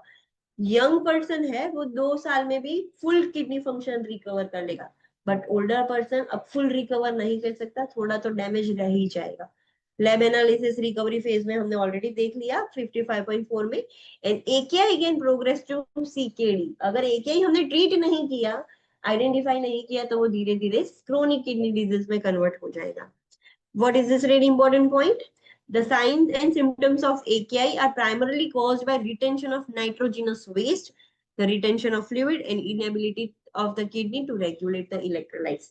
AKI के sign and symptoms क्या है? So सारी बॉडी में sign and symptoms क्यों आ रहे हैं? Due to that accumulation of nitrogenous waste। हमने देखा किडनीज निकाल नहीं रही है तो बॉडी में accumulate होगा, सो वो नाइट्रोजिनस वेस्ट सब जगह पर ब्लड में जाएगा, सो उसकी वजह से सारे साइन एंड सिम्टम्स दिख रहे हैं हमें। देन फ्लूइड रिटेंशन के भी साइन एंड सिम्टम्स दिखेंगे, बिकॉज किडनी है वो अच्छे से इलेक्ट्रोलाइट बैलेंस नहीं कर पा रही है, तो उसकी वजह से भी साइन एंड सिम्टम्स दिखेंगे। Assessment finding, what are the sign and symptoms? So हमने already objective and subjective data are noted in the phases of AKI। हम subjective data and objective data, subjective data में patient आपको बोलेगा कि urine में कम कर रहा हूँ, या फिर मुझे यहाँ दर्द हो रहा है, कुछ भी आपको देख। ऑब्जेक्टिव डेटा में आप भी देख पाओगे कि पेशेंट का यूरिन आउटपुट कम है। एंड हमने ऑलरेडी बॉक्स 55.4 में देख लिया था कि hypokalemia, hypervolemia, hypovolemia, hypocalcemia, hypercalcemia, जो भी सारा था सब हमने देख लिया। V1 लेवल इंक्रीज होता है, फिर धीरे धीरे डिक्रीज, तो सारी लैब वैल्यूज से हमें पता चल जाएगा this are the sign and symptoms. यही साइन एंड सिम्टम्स है जो हमने अभी स्टडी किए। अदर इंटरवेंशंस, हमने फेज वाइज इंटरवेंशंस तो देख ली कि ये फेज में क्या इंटरवेंशन करनी है। अदर इंटरवेंशंस क्या कर सकते हैं? Let's see the clinical judgement analyze box. Exam में आपको ऐसे ही क्वेश्चन आएंगे। The nurse is caring for a hospitalized client with the history of heart failure and diagnosis of urinary tract infection. So patient को heart failure है and UTI भी है, urinary tract infection है। Heart failure को हम कहाँ consider करेंगे? Pre-renal, intra-renal या post-renal cause? Pre-renal. Pre-renal, because वो किडनी से पहले है।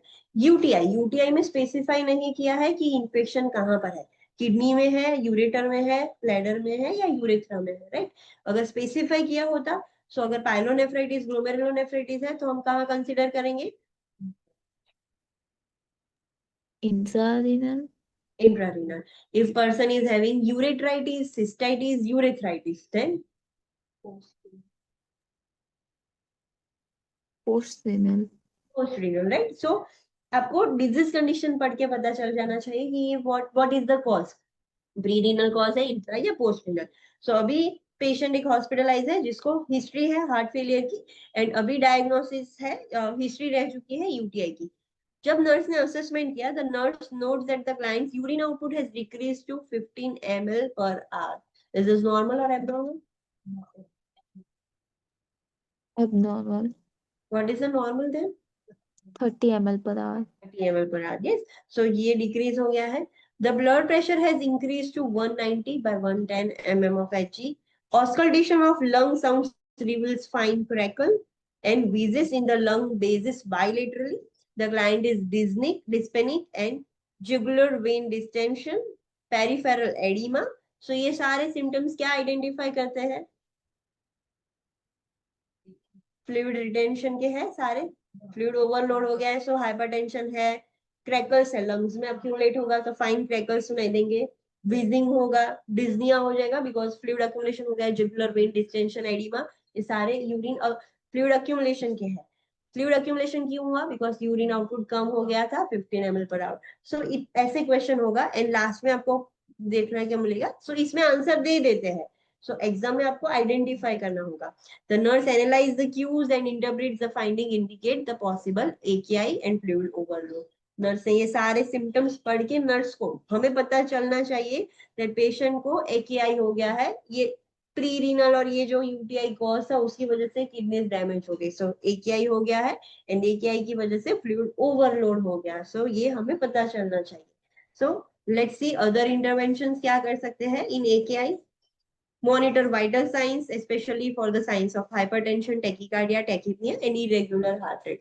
हमने वो तो स्पेसिफिक ट्रीटमेंट देखी थी कि वाइटल साइंस तो हमें करना ही पड़ेगा. सो वाइटल साइंस चेक करने हैं, खास करके ये सब चीजें. We have to monitor urine and intake output hourly and urine color and characteristics. जो पेशेंट है जिसको ऑलरेडी AKI है तो अवरली यूरिन आउटपुट चेक करना होगा. सो वो पेशेंट में हम लाइक यूरोमीटर यूज करते हैं, नॉट यूरो बैग. बैग वाला नहीं यूज करते, मीटर वाला यूज करते हैं, देन एम्प्टी कर देते हैं. सो हमें अवरली यूरिन आउटपुट मेजर करना होगा, इनटेक आउटपुट भी अवरली चार्टिंग करना होगा, यूरिन का कलर, यूरिन के कैरेक्टरिस्टिक्स भी मेजर चेक करने होंगे, मॉनिटर करने होंगे. We have to monitor daily weight. And जब भी डेली वेट करते हैं so same scale, same cloth, same time of the day हम चेक करेंगे. Noting that an increase of the 0.5 to 1 pound day, that is 0.25 or 0.5 kg per day, indicates fluid retention. Daily weight करने का क्यों reason है? अगर daily एक दिन में 1 पाउंड बढ़ रहा है मतलब पेशेंट वेट गेन कर रहा है, फ्लूइड रिटेन हो रहा है बॉडी में, राइट. सो ये इसकी वजह से हमें फ्लूइड डेली वेट मॉनिटरिंग करना पड़ता है. Monitor the changes in the BUN serum, BUN level, serum creatinine and serum electrolyte level. हमें रेगुलरली डेली पेशेंट का BUN, creatinine and serum electrolyte check करने होंगे. सो चेंजेस इंक्रीज डिक्रीज हो रहा है कि पता चले. Monitor for acidosis also because AKI में मेटाबॉलिक एसिडोसिस भी होता है. So we have to monitor for acidosis. May need to be treated with sodium bicarbonate. अगर एसिडोसिस हो गया है तो हमें सोडियम बाइकार्बोनेट का इंजेक्शन देना पड़ेगा.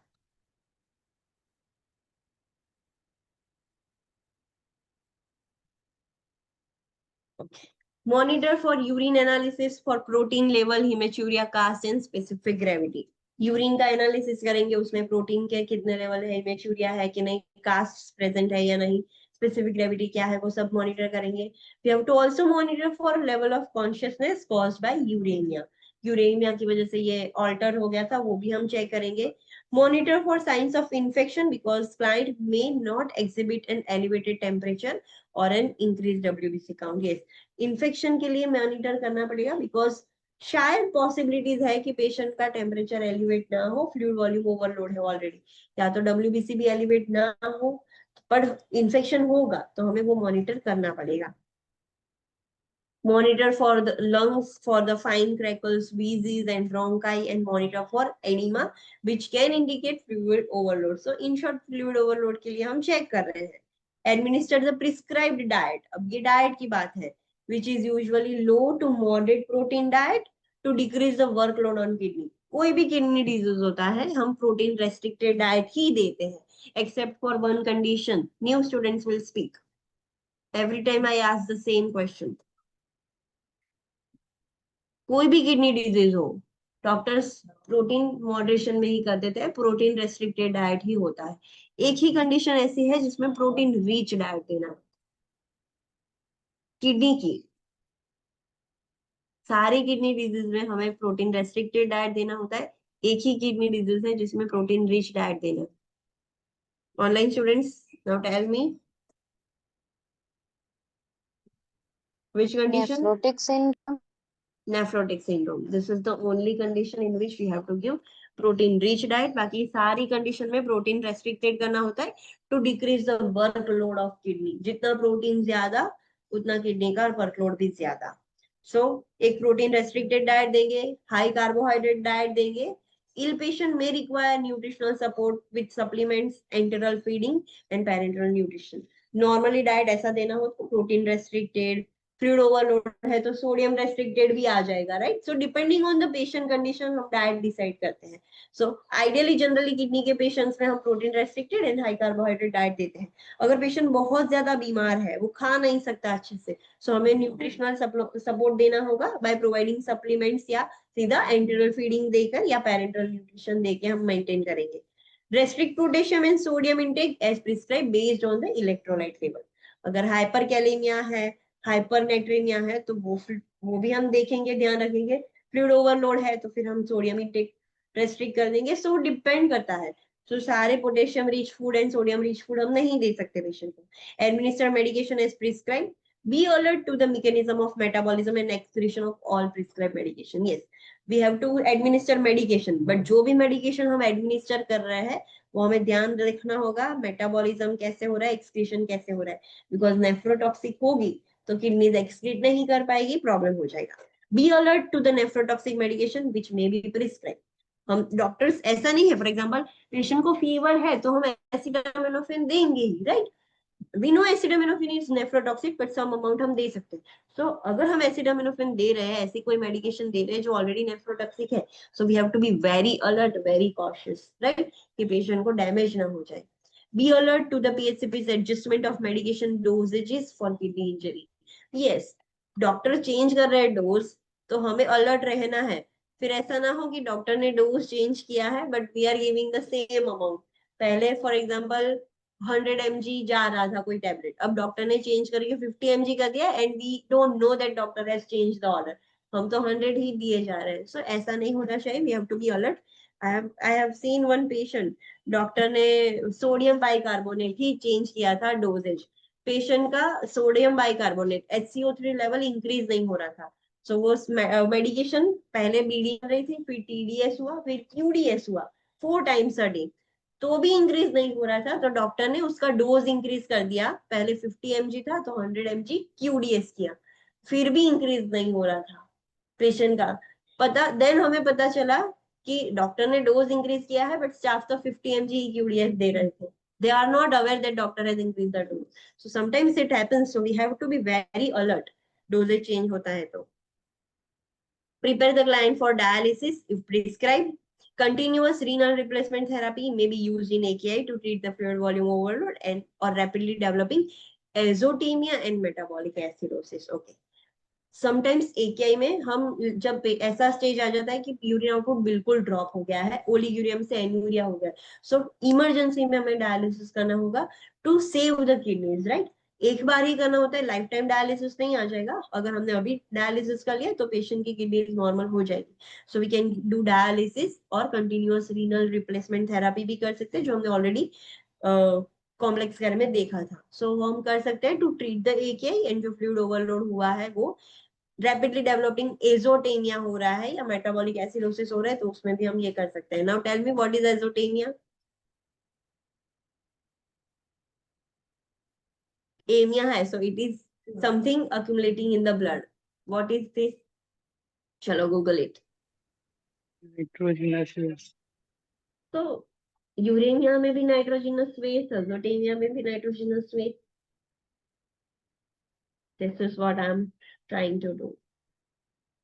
So this is your task. You have to find out the difference between uremia and azotemia. Uremia और हम uremia सर्च करते हैं तो उसमें भी सेम आता है urea, accumulation of nitrogenous waste in the blood, that is uremia.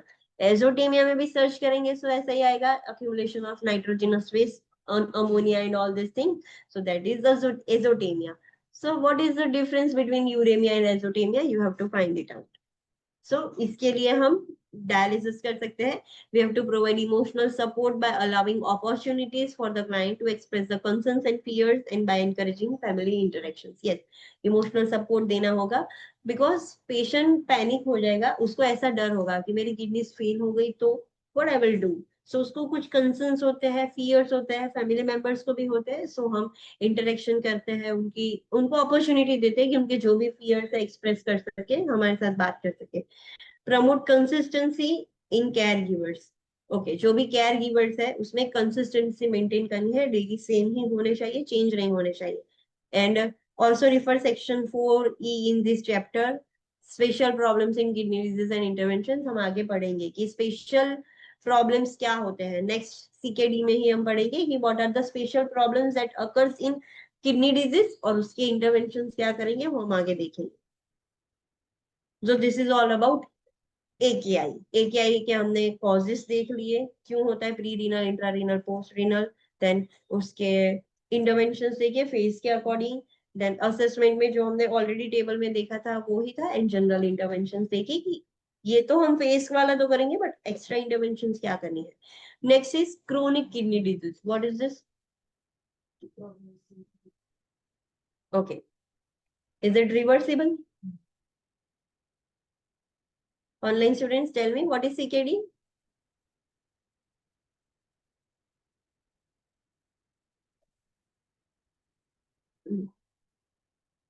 What is CKD? Chronic kidney disease मतलब it is chronic, so it will develop gradually. Suddenly नहीं हो सकता, धीरे धीरे धीरे करके डेवलप होगा. Acute is reversible, chronic is irreversible, right? धीरे धीरे करके किडनी डैमेज हो ही जाएंगी. लाइफ लॉन्ग डिजीज है, right? It is not curable, वो डैमेज इरिवर्सिबल है, सो पेशेंट को इसके साथ ही जीना पड़ेगा. So let's study about CKD. CKD is a slow progressive, धीरे धीरे वो बढ़ता ही रहता है, कभी भी लाइक स्टॉप नहीं होगा, वो धीरे धीरे डैमेज बढ़ता ही रहेगा. सो it is slow progressive irreversible loss of kidney function. धीरे धीरे किडनी फंक्शन लॉस हो जाएगा, बट ऐसा लॉस कि हम कुछ भी कर ले वो ठीक नहीं होगा. It is irreversible. With GFR less than or equal to 60 ml per minute for 3 months or longer. जो भी पेशेंट को सीकेडी होगा उनका GFR 60 या उससे भी कम हो जाएगा. कितने टाइम के लिए? 3 मंथ्स या लॉन्गर पीरियड के लिए. जब पेशेंट को AKI हो जाता है, GFR डिक्रीज हो जाता है. GFR डिक्रीज हो गया, हमने ट्रीटमेंट भी की, बट फिर भी GFR 60 ml पर मिनट ही रहा 3 महीने के लिए, तो फिर समझ जाना है कि अब इसकी किडनी ठीक नहीं होगी, AKI में से अब सीकेडी हो जाएगा. तो सीकेडी में जब GF 60 या उससे कम हो जाता है फॉर 3 मंथ्स या लॉन्गर पीरियड के लिए, तब हम बोलेंगे कि पेशेंट को सीकेडी हो गया है. It occurs in stages. Stages में होता है सीकेडी. स्टेज 1, स्टेज 2, ऐसे जो कैंसर के कैसे स्टेजेस थे वैसे स्टेजेस में होता है. With the loss of 75% of functioning nephron the client become symptomatic. जब 75% नेफ्रॉन्स का फंक्शन खराब हो जाता है तब पेशेंट को सिम्टम्स स्टार्ट हो जाएंगे, पेशेंट अब सिम्टोमेटिक हो जाएगा. एंड धीरे धीरे eventually it results in uremia and end stage kidney disease और end stage renal disease, ESRD जो बोलते हैं वो. So with loss of 90 to 95% of functioning of nephrons. So धीरे धीरे स्टेजेस में हुआ. पहले माइल्ड था, तब तक तो पता भी नहीं चला. जैसे ही 75% फंक्शन उसका खराब हो गया, नेफ्रॉन्स डैमेज हो गए, तब सिम्टम्स दिखे. एंड धीरे धीरे वो इतना प्रोग्रेस हो गया कि ESRD हो गया, एंड स्टेज किडनी डिजीज हो गया, जिसमें 90 to 95% फंक्शन नेफ्रॉन्स का बंद हो जाएगा. So let's see table 55.2 progression कैसे होता है. जो एट रिस्क इंडिविजुअल्स है, एट रिस्क मतलब AKI वाले पेशेंट और ऐसे. So at risk individuals normal kidney function early kidney disease में और मे नॉट बी प्रेजेंट. जो रिस्क वाले पर्सन है या नॉर्मल किडनी फंक्शन अभी भी है, बट जिनको डिजीज के लाइक सिम्टम्स होंगे भी, सही नहीं भी हो सकते. सो उनका GFR मोर देन 90 होता है. एट रिस्क वाले पर्सन है जिनका लाइक ऐसा बोल सकते हैं कि कुछ दवाई ऐसी रेगुलरली ले रहा है, डाइट ऐसा है कि कुछ भी रीजन, जिनको रिस्क ज्यादा है इन शॉर्ट, तो उनका अभी भी GFR मोर देन 90 होगा. अब हम कब बोलेंगे कि पेशेंट को माइल्ड क्रोनिक किडनी डिजीज हुआ है? जब उसका GFR 60 या 89 मिली ml पर मिनट हो जाए. सो 60 या उससे कम हो गया तब सीकेडी ही हो जाएगा. सो तब हम बोलेंगे पेशेंट को माइल्ड सीकेडी है. मॉडरेट सीकेडी में GFR 30 to 59 हो जाता है. सीवियर सीकेडी में 15 to 29 एंड ESRD में GFR 15 ml पर मिनट। सो किडनीज फिल्टर ही नहीं कर सकती 1 मिनट में 15 ml ब्लड, मतलब कुछ नहीं। सीकेडी है मतलब कंपलसरी डायलिसिस ही करना पड़ेगा, ब्लड तो अच्छे से फिल्टर हो ही नहीं रहा है। So this are the stages. In CKD, what happens? Hypervolemia can occur because of kidneys' inability to excrete sodium and water. Hypovolemia can occur because of the kidneys' inability to conserve sodium and water. Yes. CKD है तो ऐसा नहीं कि patient को fluid overload होगा, जरूरी नहीं है। हाइपरवोलेमिया भी हो सकता है, हाइपो भी हो सकता है। हाइपर क्यों होता है? बिकॉज किडनी का फंक्शन ऐसा खराब हुआ है कि वो निकाल नहीं पा रहे हैं, सो बॉडी में बिल्डअप हो रहा है। दूसरा ऐसा है कि किडनी का फंक्शन ऐसे खराब हुआ है कि जो रखना चाहिए वो रख नहीं रही, सब कुछ निकाल रही। सो अगर सब निकाल देगी किडनी सोडियम एंड वाटर तो हाइपोवोलेमिया हो जाएगा, अगर सब अक्यूमुलेट करके रखेंगे तो हाइपरवोलेमिया हो जाएगा। सो दोनों में से कुछ भी हो सकता है।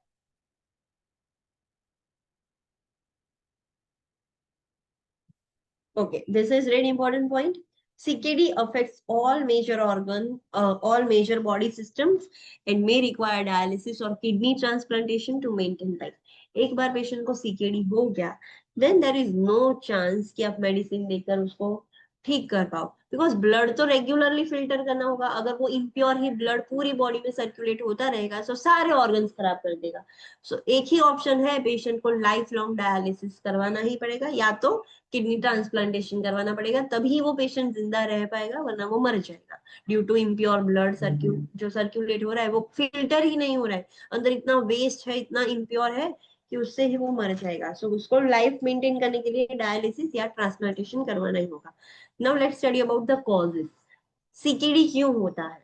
सो फर्स्ट है, इट मे फॉलो एकेआई। एकेआई की वजह से सीकेडी हो सकता है, और else diabetes and other metabolic disorders like हमने देखा था डायबिटिक नेफ्रोपैथी, डायबिटीज की वजह से किडनीज डैमेज होगी, वो धीरे धीरे धीरे धीरे डैमेज हो गई कि पेशेंट को सीकेडी हो गया, पता भी नहीं चला। हाइपरटेंशन की वजह से भी हो सकता है। क्रोनिक यूरिनरी ऑब्स्ट्रक्शन था ड्यू टू स्टोन और एनी रीजन, बट बहुत लंबे टाइम से था, सो सीकेडी हो गया पेशेंट को। रिकरेंट इन्फेक्शन हो रहा है, पेशेंट को बार बार यूटीआई हो रहा है। रीनल आर्टरी ऑक्लूजन, जो किडनीज को सप्लाई कर रही है वो ही ऑक्लूड है, या तो ऑटो इम्यून डिसऑर्डर है, बॉडी के सेल्स किडनी को ही डैमेज कर रहे हैं, राइट। सो ये सारी कंडीशन की वजह से सीकेडी हो सकता है। जो सीकेडी होगा अगर पेशेंट को, so साइन एंड सिम्टम्स क्या होंगे? Let's see the assessment finally. Assess the body systems for manifestations of CKD. जैसे हमने देखा था हेपेटाइटिस लीवर पूरी बॉडी के सिस्टम में अफेक्ट होता है, सो वैसे ही सीकेडी हो जाएगा तो पूरी बॉडी सिस्टम के ऊपर साइन एंड सिम्टम्स देखने को मिलेंगे, that we will see in box 55.5। And assess the psychological changes which could include emotional lability, withdrawal, depression, anxiety, denial, dependence, independence, conflict, changes in the body image and suicidal behavior. जरूरी नहीं है कि सिर्फ systematic ही symptoms हो, psychological symptoms भी आ सकते हैं। Patient को साइकोलॉजिकल चेंजेस क्या होंगे? इमोशनल लेबाइल हो जाएगा, मतलब इजीली वो इरिटेट हो जाता है, इमोशनली वीक हो गया है अब पेशेंट। विड्रॉल सिम्टम्स आएंगे, पेशेंट की किडनीज खराब हो गई, सो वो कहीं पर जाएगा नहीं, अपने आप को अकेला कर देगा, विड्रॉ कर देगा। डिप्रेशन में जा सकता है पेशेंट, एंजाइटी हो सकती है पेशेंट को, डिनायल, वो एक्सेप्ट ही नहीं करेगा कि उसकी किडनीज डैमेज हो गई है, कि अब लाइफ टाइम के लिए ऐसा हुआ है, वो एक्सेप्ट नहीं कर पाएगा। डिपेंडेंस इंडिपेंडेंस कॉन्फ्लिक्ट, अब उसको ऐसा लगेगा कि मुझे किसी पर डिपेंडेंट होना पड़ेगा, और ऐसा जो कॉन्फ्लिक्ट होता रहेगा।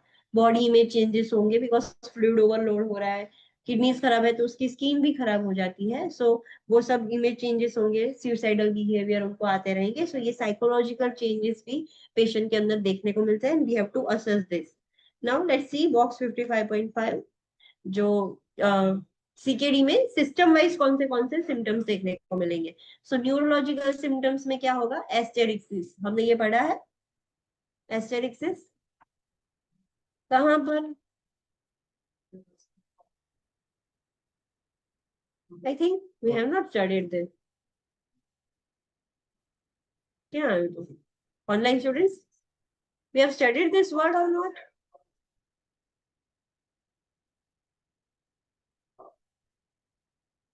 Tell me, we have studied this or not? Yes, ma'am. हाँ, स्टडी किया है, कहाँ किया है?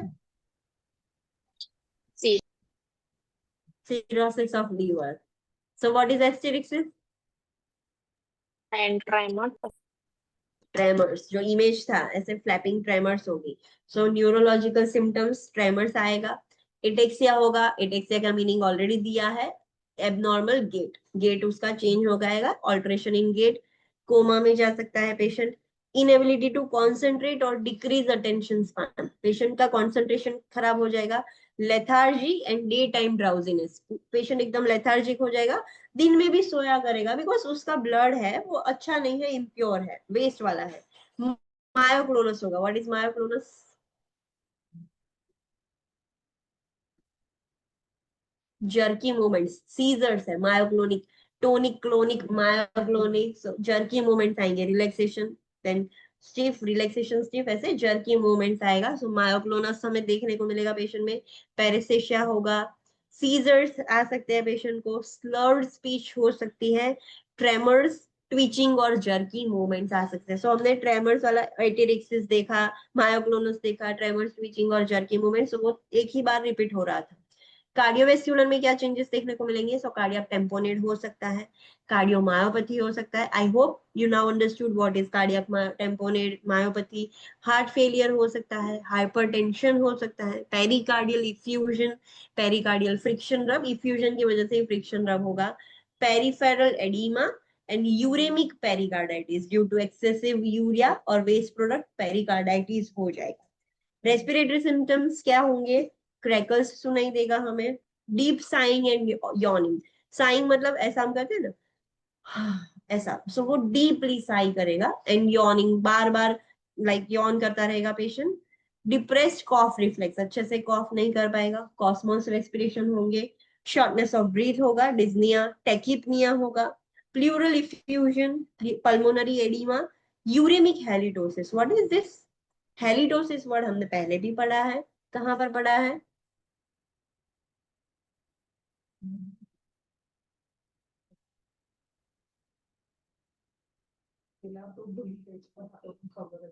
सिरोसिस ऑफ लीवर नहीं पढ़े? ओके. हेलिटोसिस मतलब बैड ब्रीथ. क्यों बैड ब्रीथ हो रही है? Due to excessive uric waste. Urea waste है. सो यूरेमिक हेलिटोसिस हो रहा है. एंड यूरेमिक न्यूमोनिया भी होगा. So due to excessive urea pneumonia भी हो सकता है. इन्फ्लेमेशन हो सकता है. नेक्स्ट है GI manifestations, GI symptoms. Anorexia, nausea, vomiting होगा. Changes in the taste, acuity and sensation. Taste changes हो जाएगा. Sensation नहीं आ पाएगा प्रॉपरली कि क्या टेस्ट है क्या है. Constipation, diarrhea, metallic taste in mouth. Stomatitis. What is stomatitis? itis है मतलब कहाँ का इन्फ्लामेशन? GI ट्रैक्ट में ही पड़ रहा है. सो कुछ GI ट्रैक्ट रिलेटेड ही होगा. नो. उसको गैस्ट्राइटिस बोलते हैं. Inflammation of stomach. It is called as gastritis. Stomach के लिए gastro word है. Mucus membrane infection. Mucous membrane of mouth. So मुंह में छाले पड़ जाना और ऐसा कुछ हो जाता है. So stomatitis मतलब inflammation of mucous membrane. Uraemic colitis होगा. सो कोलॉन इन्फ्लामेशन हो जाएगा ड्यू टू यूरिया. सो उसकी वजह से डायरिया होगा. यूरिमिक फीटर होगा. What is this? What do you mean bye fitter? ये भी हमने पढ़ा है.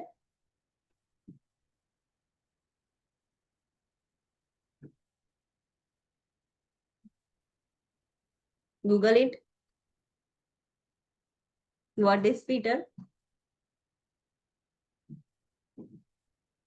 अभी हमने देखा जस्ट.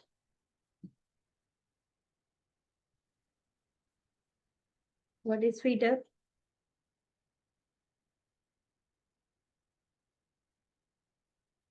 बोलो चलो ऑनलाइन स्टूडेंट्स.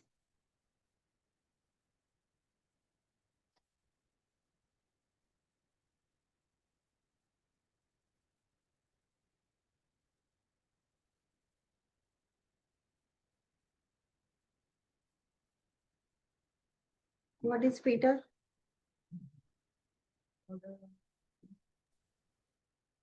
तो अभी हमने देखा. क्या देखा? फीटर मतलब ऑनलाइन स्टूडेंट्स. Bad breath. तो हेलिटोसिस है तो भी बैड ब्रीथ. फीटर लिखा है तो भी bad breath. Right. So due to excessive urea bad breath होता है, सो यूरेमिक हैलिटोसिस है या यूरेमिक फीटर लिखा है, कंफ्यूज नहीं होना है। यूरेमिक गैस्ट्राइटिस होगा, now this is inflammation of stomach. So uremic gastritis की वजह से जीआई ब्लीडिंग भी हो सकता है। नाउ नेक्स्ट है hematological sign and symptoms. Blood में क्या होगा? सो एबनॉर्मल ब्लीडिंग हो सकता है, ब्रूसिंग हो सकता है, अनेमिया हो सकता है। यूरिनरी साइन एंड सिम्टम्स क्या होंगे? So diluted straw coloured appearance urine. So diluted urine होगा, स्ट्रॉ कलर होगा, which is not normal. Haematuria हो सकता है, ओलिग्यूरिया और एन्यूरिया हो सकता है लेटर ऑन स्टेजेस में, एंड पोलीयूरिया नॉक्चूरिया होगा अर्ली स्टेजेस में। प्रोटीन यूरिया होगा, प्रोटीन लीक होगा। Musculoskeletal manifestation sign and symptoms क्या होंगे? बोन पेन होगा पेशेंट को, मसल वीकनेस एंड क्रैम्पिंग होगा, पैथोलॉजिकल फ्रैक्चर्स बढ़ जाएंगे, एंड रीनल ऑस्टियोडिस्ट्रोफी होगा। What is this? Renal osteodystrophy. Dystrophy word क्या इंडिकेट करता है?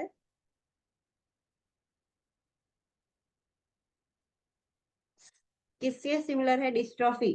सो destroy, dystrophy. So renal osteodystrophy, osteodystrophy है Bone what? Due to renal, due to this kidney cause bones अब खराब हो गए हैं, बोन्स डैमेज हो रहा है, वॉश ऑफ हो रहा है इन शॉर्ट। सो किडनीज की वजह से बोन्स खराब हो गए, बोन ऑस्टियोडिस्ट्रोफी हो गया due to kidneys. Okay, then integumentary sign and symptoms क्या होंगे? स्किन टर्गर डिक्रीज हो जाएगी। What is skin turgor? New students, turgor means elasticity. So skin elasticity कम हो जाएगी, ड्राई स्किन हो जाएगा, एकाइमोसिस होगा। Ecchymosis, purpura, petechiae all are same, right? मतलब it indicates internal bleeding, right? उसके माइनर डिफरेंसेस है बट मीनिंग सेम होगा, इंडिकेट्स इंटरनल ब्लीडिंग। प्रूरिटस होगा। What is प्रूरिटस new students? What is pruritus? Itching. Soft tissue calcification हो जाएगा, जो छोटे छोटे टिश्यूज है, सॉफ्ट टिश्यूज हमारी बॉडी के स्किन के, सो एकदम कैल्सिफाइड हो जाएंगे। यूरेमिक फ्रॉस्ट होगा late or in pre-morbid stage. So what is uremic frost? This is something new. Any idea? Any guess? Uremic frost late stages में, जब सीकेडी बहुत ज्यादा प्रोग्रेस हो जाता है, लाइक ईएसआरडी तक पहुंच जाए, तब हम बोल सकते हैं कि यूरेमिक फ्रॉस्ट है। पसीना होगा ना पेशेंट को, सो पसीना में इतना ज्यादा यूरिया वेस्ट होगा, बॉडी वहां से तो निकालने का ट्राई करेगी, जैसे ही पसीना सूख जाएगा पूरी व्हाइट कास्ट हो जाती है बॉडी पर, जो सूखा है बिकॉज वो वेस्ट है, सो पूरा व्हाइट व्हाइट हो जाएगा, फ्रॉस्ट पूरा लेयर जम जाएगा ऊपर, सो यूरेमिक फ्रॉस्ट हो जाता है पसीना होने के बाद। देन येलो ग्रे पेलर, उसका skin colour yellow to grey और पेलर हो जाएगा। रिप्रोडक्टिव मैनिफेस्टेशंस में क्या होगा? फर्टिलिटी डिक्रीज हो जाती है due to CKD, decrease libido. What is libido? What is libido? Decrease sex. Decrease sex drive. Libido मतलब सेक्स ड्राइव, वो डिक्रीज हो जाएगी। इम्पोर्टेंस मतलब Erectile dysfunction. Erectile dysfunction, yes. So an infrequent absent menses, female है तो menstruation उसका एकदम infrequent हो जाएगा या तो एब्सेंट हो जाएगा। So this are the sign and symptoms, each and every system पर इफेक्ट देखने को मिलेगा, और ये सीकेडी में ये सारे सिम्टम्स है in short. Then let's study about the intervention. CKD होता है तो इंटरवेंशन क्या करेंगे? Same as the interventions for AKI. AKI में भी जो सिम्टम मैनेजमेंट करते थे वो इसमें ही करना है। We have to administer a prescribed diet usually with a moderate protein to decrease the workload on kidney. So कोई भी किडनी डिजीज है हम प्रोटीन रेस्ट्रिक्शन करेंगे, high carbohydrate diet, low potassium, low phosphorus diet. We have to provide oral care to prevent stomatitis and to reduce the discomfort from mouth sores. छाले पड़ जाते हैं, stomatitis prevent करने के लिए proper oral care करनी है। Provide skin care to prevent pruritus. Bleaching हो रहा था तो skin care. So in short symptomatic management करेंगे। सीकेडी है उसको तो ठीक नहीं कर सकते, जो भी उसको हो रहे थे सिम्टम्स वो मैनेज करेंगे. Teach the client about fluid and dietary restrictions and about the importance of daily wait. Fluid restrict करना होगा, डाइट में भी रेस्ट्रिक्शंस लाने पड़ेंगे, डेली वेट चेक करना होगा. Provide support to promote acceptance of the chronic illness. We have to support the patient कि वो एक्सेप्ट करे कि हाँ अब उसको ये हो गया है chronic illness. And prepare the client for long term dialysis and transplantation. We have to prepare the patient कि अब आपको लाइफ लॉन्ग डायलिसिस करवाना ही पड़ेगा या तो ट्रांसप्लांटेशन करवा लो, दैट्स इट. और explain the client about the choice to decline the dialysis और ट्रांसप्लांटेशन. यस, पेशेंट को ऐसा भी एक्सप्लेन कर सकते हैं कि जरूरी नहीं है, जबरदस्ती नहीं है कि आपको करवाना ही पड़ेगा. If you don't want to live, आप डायलिसिस नहीं करवाना है, ट्रांसप्लांटेशन नहीं करवाना है, तो आप ना भी बोल सकते हो. बट फिर आप like you can not maintain the life, you will die later on.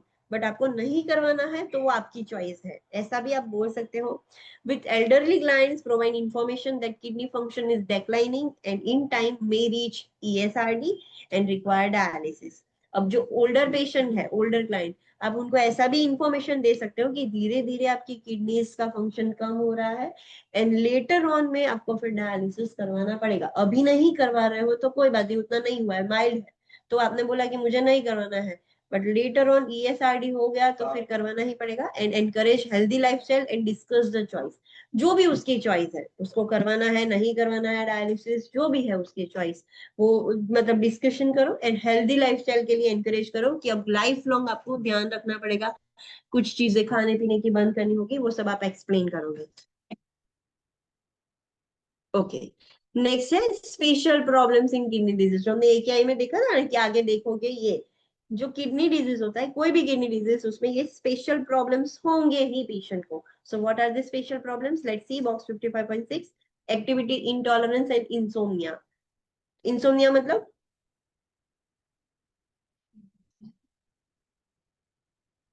sleeplessness. Yes, sleepiness नहीं, sleeplessness. I heard that you said sleepless. So patient को नींद नहीं आएगी, एक्टिविटी इंटॉलरेंस हो जाएगा. अनेमिया होता है इन CKD. अनेमिया क्यों? उसका एक फंक्शन था. Why there is anaemia?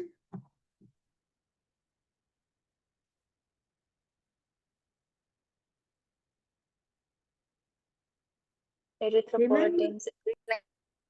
Kidney damage है तो इरिथ्रोपोइटिन कहाँ से आएगा? विदाउट इरिथ्रोपोइटिन आरबीसीज कहाँ से आएंगे? आरबीसीज नहीं है तो HB भी नहीं होगा, अंदर ही में एनीमिया होगा.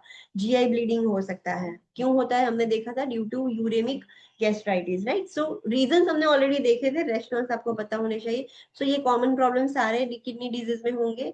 GI bleeding, hyperkalemia, hypermagnesemia, hyperphosphatemia, hypertension, hypervolaemia, hypocalcaemia, hypovolemia, depend होता है क्या है. हमने देखा कि हाइपर भी हो सकता है, हाइपो भी हो सकता है. सो ये सारे प्रॉब्लम्स होंगे. Infection, metabolic acidosis, muscle cramps, neurological changes, ocular irritation, potential for injuries, pruritus and psychological problems. ये कॉमन प्रॉब्लम्स है किडनी डिजीज में, ये प्रॉब्लम्स होंगे. सो हमारी इंटरवेंशंस ऑलरेडी इसको मैनेज करने के लिए होगी. सो एक्टिविटी, एक एक प्रॉब्लम का इंटरवेंशन हम स्टडी करेंगे. आज ही करना है कि कल से करें? रिसो लेंदी. Students tell me what you want to do. सारे स्पेशल tomorrow, प्रॉब्लम ma'am. कल से करना है कि अभी स्टार्ट करूं? Tomorrow, ma'am. Every students, other students बोलो, चलो क्या करना है? Tomorrow, okay, ma'am. इसी देखेंगे सारे प्रॉब्लम, स्पेशल प्रॉब्लम से एक एक प्रॉब्लम की इंटरवेंशन स्टडी करनी है हमें. Okay, so let's do a quick revision. आज हमने क्या देखा? तो today we have studied about AKI, acute kidney injury. Suddenly kidney damage हो जाती है एंड उसके कॉजेस देखे, 3 कॉजेस है: pre renal, intra renal, post renal. आपको समझना है, you can not mug it up. Pre renal मतलब किडनी से पहले कुछ प्रॉब्लम हुए जिसकी वजह से किडनी का फंक्शन अचानक से डैमेज हो गया. इंट्रा रीनल, किडनी के अंदर कुछ प्रॉब्लम है. पोस्ट रीनल मतलब यूरेटर, ब्लैडर, यूरेथ्रा, उसमें कुछ प्रॉब्लम हुए जिसकी वजह से किडनी का फंक्शन खराब हो गया. देन हमने नेफ्रोटॉक्सिक सब्सटेंसेस देखे थे, कुछ मेडिकेशन है, कुछ antibiotics, aminoglycosides, anti neoplastic NSAIDs, other medication, other substances, non-pharmacological chemical agents and heavy metals. कुछ देखे जिसकी वजह से नेफ्रोटॉक्सिसिटी हो सकता है। फिर हमने उसका फेज देखा, एकेआई में 3 फेज होते हैं, कोई भी पर्सन को एकेआई होगा वो 3 फेजेस से गुजरेगा। फर्स्ट फेज है oliguric phase, diuretic phase and recovery phase. नाम से ही पता चल जाएगा ओलिग्यूरिक फेज है मतलब यूरिन प्रोडक्शन डिक्रीज हो जाएगा। उसमें क्या क्या होता है, BUN, creatinine, GFR, creatinine clearance, potassium, blood like fluid volume, calcium, phosphorus, क्या होता है सोडियम, वो सब हमने स्टडी किया, वो हमें समझना होगा, याद रखना होगा। देन आता है डाययूरेटिक फेज। डाययूरेटिक फेज जैसे ही नेफ्रॉन्स रिकवर करना स्टार्ट करेंगे यूरिन प्रोडक्शन बढ़ जाएगा। उसमें सारी वैल्यूज नॉर्मल नहीं हो जाएगी बट नॉर्मल होने के लिए डिक्रीज होना स्टार्ट हो गई है।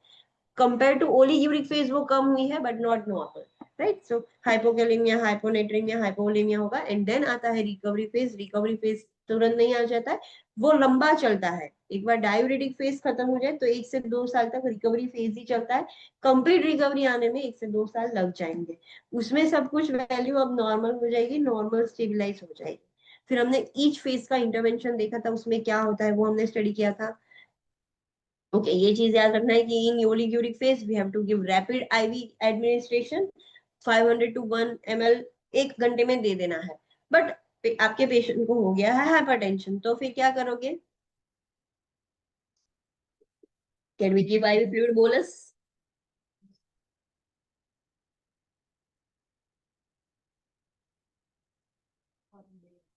ओके, सो ओलिग्यूरिया है बट पेशेंट को हाइपरटेंशन है तो हमें फ्लूइड रेस्ट्रिक्ट करने होगा।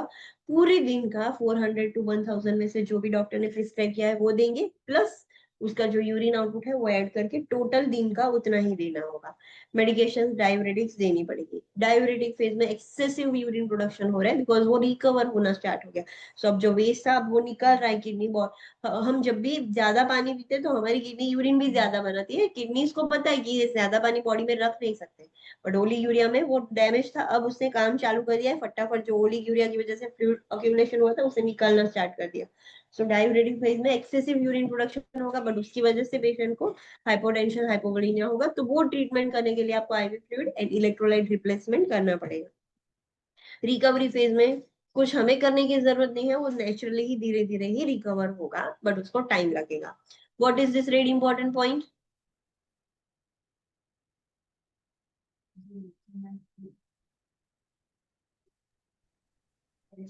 AKI ના જે સાઇન સિમ્ટમ્સ છે primarily retention of nitrogenous waste, retention fluids અને કિડનીની જે ઇનેબિલિટી છે કે રેગ્યુલેટ નથી કરી શકતી ઇલેક્ટ્રોલાઇટ ને, એના લીધે જોવા મળે.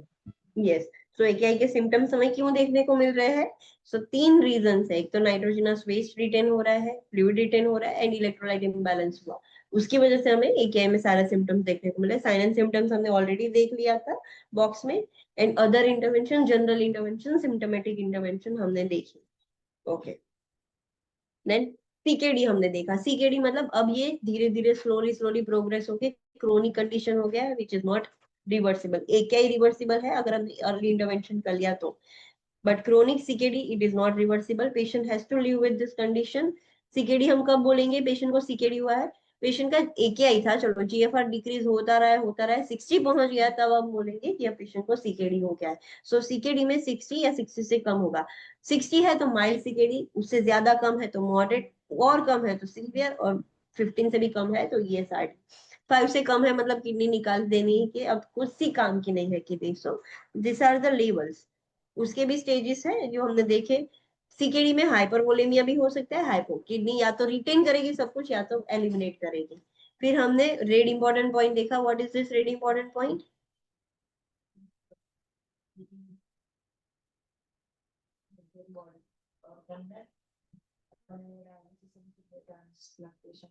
That is the only option to maintain the normal life. So CKD सारे major body system को affect करती है and there is only 2 options for this. Dialysis करवाओ लाइफ लॉन्ग या तो ट्रांसप्लांटेशन करवा दो to maintain a normal healthy life. No other medication कुछ नहीं। ये ही उसकी मेन ट्रीटमेंट है। हमने सीकेडी के कॉजेस देखे थे कि क्यों हो सकता है सीकेडी, उसके साइन एंड सिम्टम्स देखे थे। Body system wise sign and symptoms देखे एंड साइकोलॉजिकल सिम्टम्स में patient emotionally labile, withdrawal symptoms, depression, anxiety, denial, dependence, independence, conflict, body में चेंजेस एंड सुसाइडल थॉट्स, ये उसके साइकोलॉजिकल सिम्टम्स है। Neurological symptoms हमने देखे, कार्डियोवेस्कुलर देखे, रेस्पिरेटरी सिम्टम्स देखे, GI symptoms, then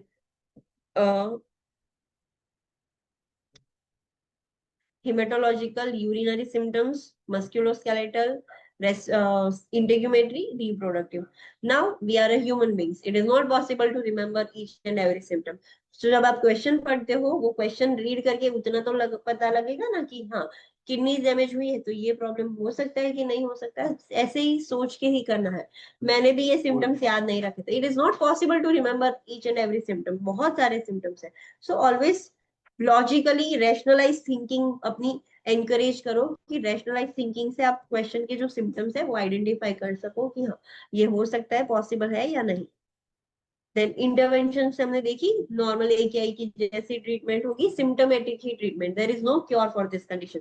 so dialysis तो रेगुलरली चलता रहेगा, उसके साथ साथ पेशेंट को डाइट में ध्यान रखना पड़ेगा, ओरल केयर अच्छे से करनी होगी कि छाले ना पड़ जाए, प्रूरिटस ना हो, उसके लिए प्रॉपर स्किन केयर करनी होगी। लाइक ऐसे हार्श केमिकल वाले सोप जो ड्राई स्किन करते हैं, ऐसे सोप यूज नहीं करने हैं। देन पेशेंट को एक्सेप्ट करने में हेल्प करना है, पेशेंट को ट्रीटमेंट हम सिखाएंगे कि लॉन्ग टाइम आपको डायलिसिस करना है। अगर पेशेंट को नहीं चाहिए तो वो भी इंफॉर्मेशन दे सकते हैं कि it is completely your choice whether you want to do this और नॉट।